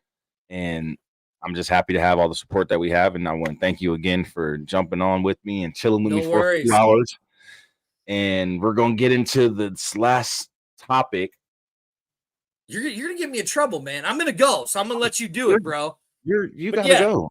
You can find us. You can find me. You can find me on the X Fan Show on Facebook, Twitter, all of that stuff. The X Fan Legion, which the Fan Gang Nation's part of that. Yes, sir. Listen, we'll be back. Jersey, you did a great job, brother. Much love to you. Thanks for having me on. I'm going to go so I don't get in any more trouble. I'll do your thing. It's the holidays. All right, bro. All right, I'll talk to you. Here. All right, Daddy. Have a good one, brother. Later. Peace out. But yeah, man. It's one of those weeks that we had. And speaking of the Turkey Day games, the Thanksgiving Day games were awesome. I can't even lie. There were some good games. I think that Denver-Green Bay game was probably one of the best games out of all three games on Thanksgiving Day. Dallas game was a blowout. We just manhandled Washington. The Vipers, or excuse me, that's the Vipers. The Vikings just didn't have an answer for San Fran. I mean, San Francisco just had a field day. So, I mean, this Turkey Day games, honestly, I feel the best game was as far as competitiveness, I feel the best game was the first game of the night or the first game of the afternoon, which was the Green Bay Packers and the Detroit Lions, I felt that was a more competitive game. It was a close game. It came down to the last minute of the game, or at least the last 48 seconds, because Detroit came back and scored, and they were down by only a touchdown. They literally needed a touchdown to win, and it really came down to them making an onside kick and recovering the ball and getting down the field and scoring a touchdown, which they failed to do. But it was a very, very competitive game. I really enjoyed watching it, and I think that even the Black Friday game was a pretty good game. Tua played terrible, and Miami still won. You know, they had to rely on their running game. So it was actually a pretty good game as well. And I think that the new Friday Black Friday games that they're going to be doing, I think that's a really good idea to throw, you know, a Black Friday game on every season now, because then it gives you 2 days worth of football before Saturday's games and Sunday's games. You know what I mean? We get the college football, because there were so many college football games yesterday because of rivalry week, which brings me into my last topic of the day, college football rivalry week. But Denzel says, before we get into that, I hated my Lions losing to the Packers, but we good. We turn it around. You gonna turn it around? I don't know. You gotta come back. Y'all gotta play them boys. You know what I'm saying? I'm gonna let you know right now, Jared Goff may not be ready for Michael Parsons and the crew. You know what I mean? We a pack of Lions down there. You know what I'm saying? We got a whole pack of Lions down there, bro. So I'm just saying, I don't think they're gonna be ready. But speaking of college football and the rivalry week this week, it's going down. We had some great games yesterday. Oregon versus Oregon State, Arkansas and Missouri, Texas Tech. Then we had Ohio State, and you say you got that grit, okay? But Dallas has been playing on another level since we lost to the damn 49ers. You see, we didn't lose that much. We only lost by 5 to the Eagles. I'm just saying, y'all better be ready. We might mess around and do y'all like the Baltimore Ravens did the Lions. Just saying. Just saying. No, but honestly, this rivalry week has been good so far. I'm excited for the rest of the games for today. And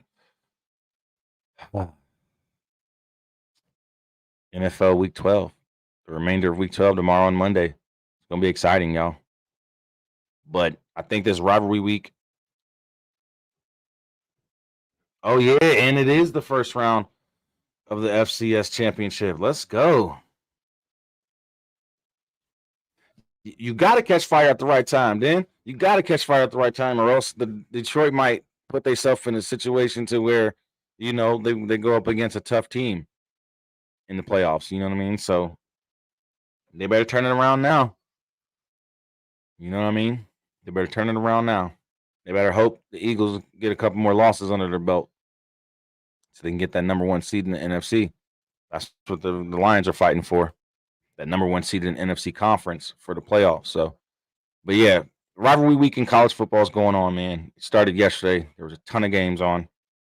Even the USTA and Tulane game was good. That Penn State, Michigan State game was a blowout. Penn State just destroyed them. Missouri and Arkansas. Missouri destroyed Arkansas. It was crazy. There was some good games. Texas Tech, they blew out Texas, or Texas blew out Texas Tech. Oregon battled with Oregon State for a bit, and then they pulled away and won. But there was some really good games on yesterday, man. I think just Thanksgiving weekend, Black Friday weekend of football is just going to be awesome, man. From Thursday until Monday, it's going to be a lot of good games. So you guys make sure that you go and check out the rest of the college football games for today. Get ready for NFL Sunday tomorrow. Also, you think the Eagles will lose? I do too. I think the Eagles actually are going to lose against the Cowboys. I really do. I think the Eagles are going to lose against the Cowboys, and I know for sure that they're going to get their ass beat against the 49ers. I know that for sure. 49ers are going to destroy the Eagles, just like they did us. I don't care what nobody says. And if they don't, that's a bunch of bullshit. Period. that it should not be a repeat of last season in the NFC Championship. That's all I'm gonna say. It should not be. Oh wow! Upset alert! Kentucky beat Louisville in the rivalry game, and Louisville was number 10. That just knocked them out of the top 10. Oklahoma State is actually losing to BYU right now in their rivalry game. Tennessee's up on Vanderbilt. Washington State and Washington just started. Georgia and Georgia Tech is later on today. Yeah, man. College football is going down. Alabama and Auburn are in the Iron Bowl right now, tied 7-7. Arizona's up by 3 on Arizona State, 10-7. Yeah, man, it's rivalry week for real. It is definitely rivalry week. We got Florida State versus Florida, Notre Dame versus Stanford, Clemson and South Carolina, Iowa State and Kansas State. Yeah, there's a lot of rivalries. North Carolina State today. Ole Miss beat up on Mississippi State. Well, they beat them by 10. Iowa beat Nebraska in the rivalry game. Oklahoma beat TCU in the rivalry game. So, yeah, man, it's going down. It's going down. Yeah, I know Hurts' knee isn't 100. He making it seem like it is, but I know it's not 100. Hit says not if the refs have anything to say. Hey, we'll see. But I think the regular season or the rest of the regular season is going to be real fun for the NFL, man. You already know. Keep it locked right here on the Gridiron every Saturday, 10 a.m. Pacific Standard Time. Why don't you also go, please check out Gridiron Nation. That's my co-host, Double G Gabe Garcia's show. Does it every Tuesday. He just dropped a special Thanksgiving edition yesterday. So make sure you guys go and check out the audio version of that show, as well as he dropped another episode of the show earlier this week on Tuesday. So make sure you go check out the last 2 episodes. One was live and audio, and then yesterday's was just audio on Spotify and all your other audio podcast platforms that you can listen to Gridiron Nation on. He's on all of them. So make sure you guys go and check out Gridiron Nation podcast, latest show. And go follow Gabe on all the following social media platforms. Sorry. And if you have any fan mail questions you'd like to send Gabe, send them right there to gridironnationpodcast@gmail.com. Again, that's gridironnationpodcast, just like you see it, at gmail.com. And if you'd like to send your fan mail questions to my show, the Gridiron, or to our show together, the Gridiron Podcast Show, send those questions right to the Gridiron Podcast at gmail.com, and we will get those questions asked and answered like we do every week. And next week, I will have a new topic of the week, so don't worry. I'm sorry I didn't have one for you guys this week. Just was hella busy. I was moving into a new place because our old place had mold issues, so they had to move us to a new unit and all that good stuff. So I've been busy as hell this week. Had a whole bunch to do, but next week we will have a new topic of the week. And we will be definitely recapping week 12 and looking forward to week 11, or excuse me, week 13. We'll be looking forward to the conference championships games in college football as well, because now that rivalry week is over, we're looking at conference championship week. So that's going to be coming soon. If not next week, the week after is college football conference championship week. So you guys get ready. College football season is coming to an end. NFL season's coming to the playoffs push. So it's a lot of football where everything means everything now. You know what I mean? So you guys keep it locked right here. The Gridiron got you covered every Saturday, 10 a.m. Pacific Standard Time, 1 p.m. Eastern, 12 Pacific, 11 Mountain. You already know what it is. Thank you guys for being here. Thank you guys for always supporting this show. I want to thank all my viewers on Facebook, all my viewers on YouTube. Me and Gabe greatly appreciate you guys for being here, supporting us every week. And thank you all for, giving us just the support that you do. All the feedback, constantly being in here, keeping the show going with your comments and questions and things of that nature. It's amazing, man. I thank you guys. And Dirty, thank you for hopping in today and rocking with me today for the show, man. I greatly appreciate the hell out of you. Amanda, thank you for jumping on with him. You guys are awesome. We love the X Fan Legion. We love the X Fan Show. If it wasn't for you guys, the X Fan Legion would not be a thing. And we wouldn't be able to have this type of platform to be able to speak on and represent our teams the way we do. You already know Vegas Vipers ain't going nowhere. LV Ballpark may be our home this upcoming season. Let's get ready for this merge. Again, guys, thank you. Bang gang, stand up. You're striking all year long, baby. But again, thank you guys for tuning in. You know me. I love to talk to you guys, man. You guys are amazing. But thank you guys for tuning in. Next week, make sure you guys tune in to the show. And throughout this week, make sure you guys make sure you guys be on the lookout for the topic of the week. I really want to get more people involved with the topic of the week, so that way when I do bring it up, I'm actually going off the post. You know what I mean? And getting the different comments and things, and I'll be talking about it on the show. So make sure you guys wait and when I post for that topic of the week, make sure you guys comment on and let me know your thoughts on the new topic of the week coming up this week. And like I said, next week Gabe will not be here either. Make sure you guys please keep Gabe in your prayers, keep his daughter in your prayers. She's having a surgery done next week, so he will not be here next week either. But make sure you guys keep my man in your prayers. Pray for his daughter and for his family, and he will be back in the next 2 weeks. So, you know, I'm gonna hold it down, guys. I'm gonna hold it down like I always do. But thank you guys for rocking with me for almost 3 hours or 3.5 hours today, man. I greatly appreciate it. Dirty, again, thank you for jumping in and chopping it up with me today, man. I really enjoyed it. It was a great show, and I will see you guys next week. Again, this is the Gridiron Podcast Show live from Las Vegas in the Gridiron Studios. I'm your boy, Jersey the King. Double G isn't here this week, but he's in our prayers. You already know what it is. I'll holla at y'all next week. Peace out.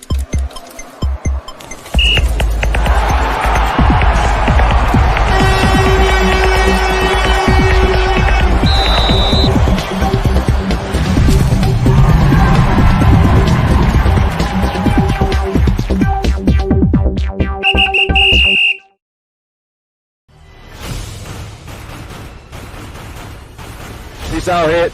Bye, Stanley. Bye, Denzel. Flame. Everybody watching. I love y'all. Peace out.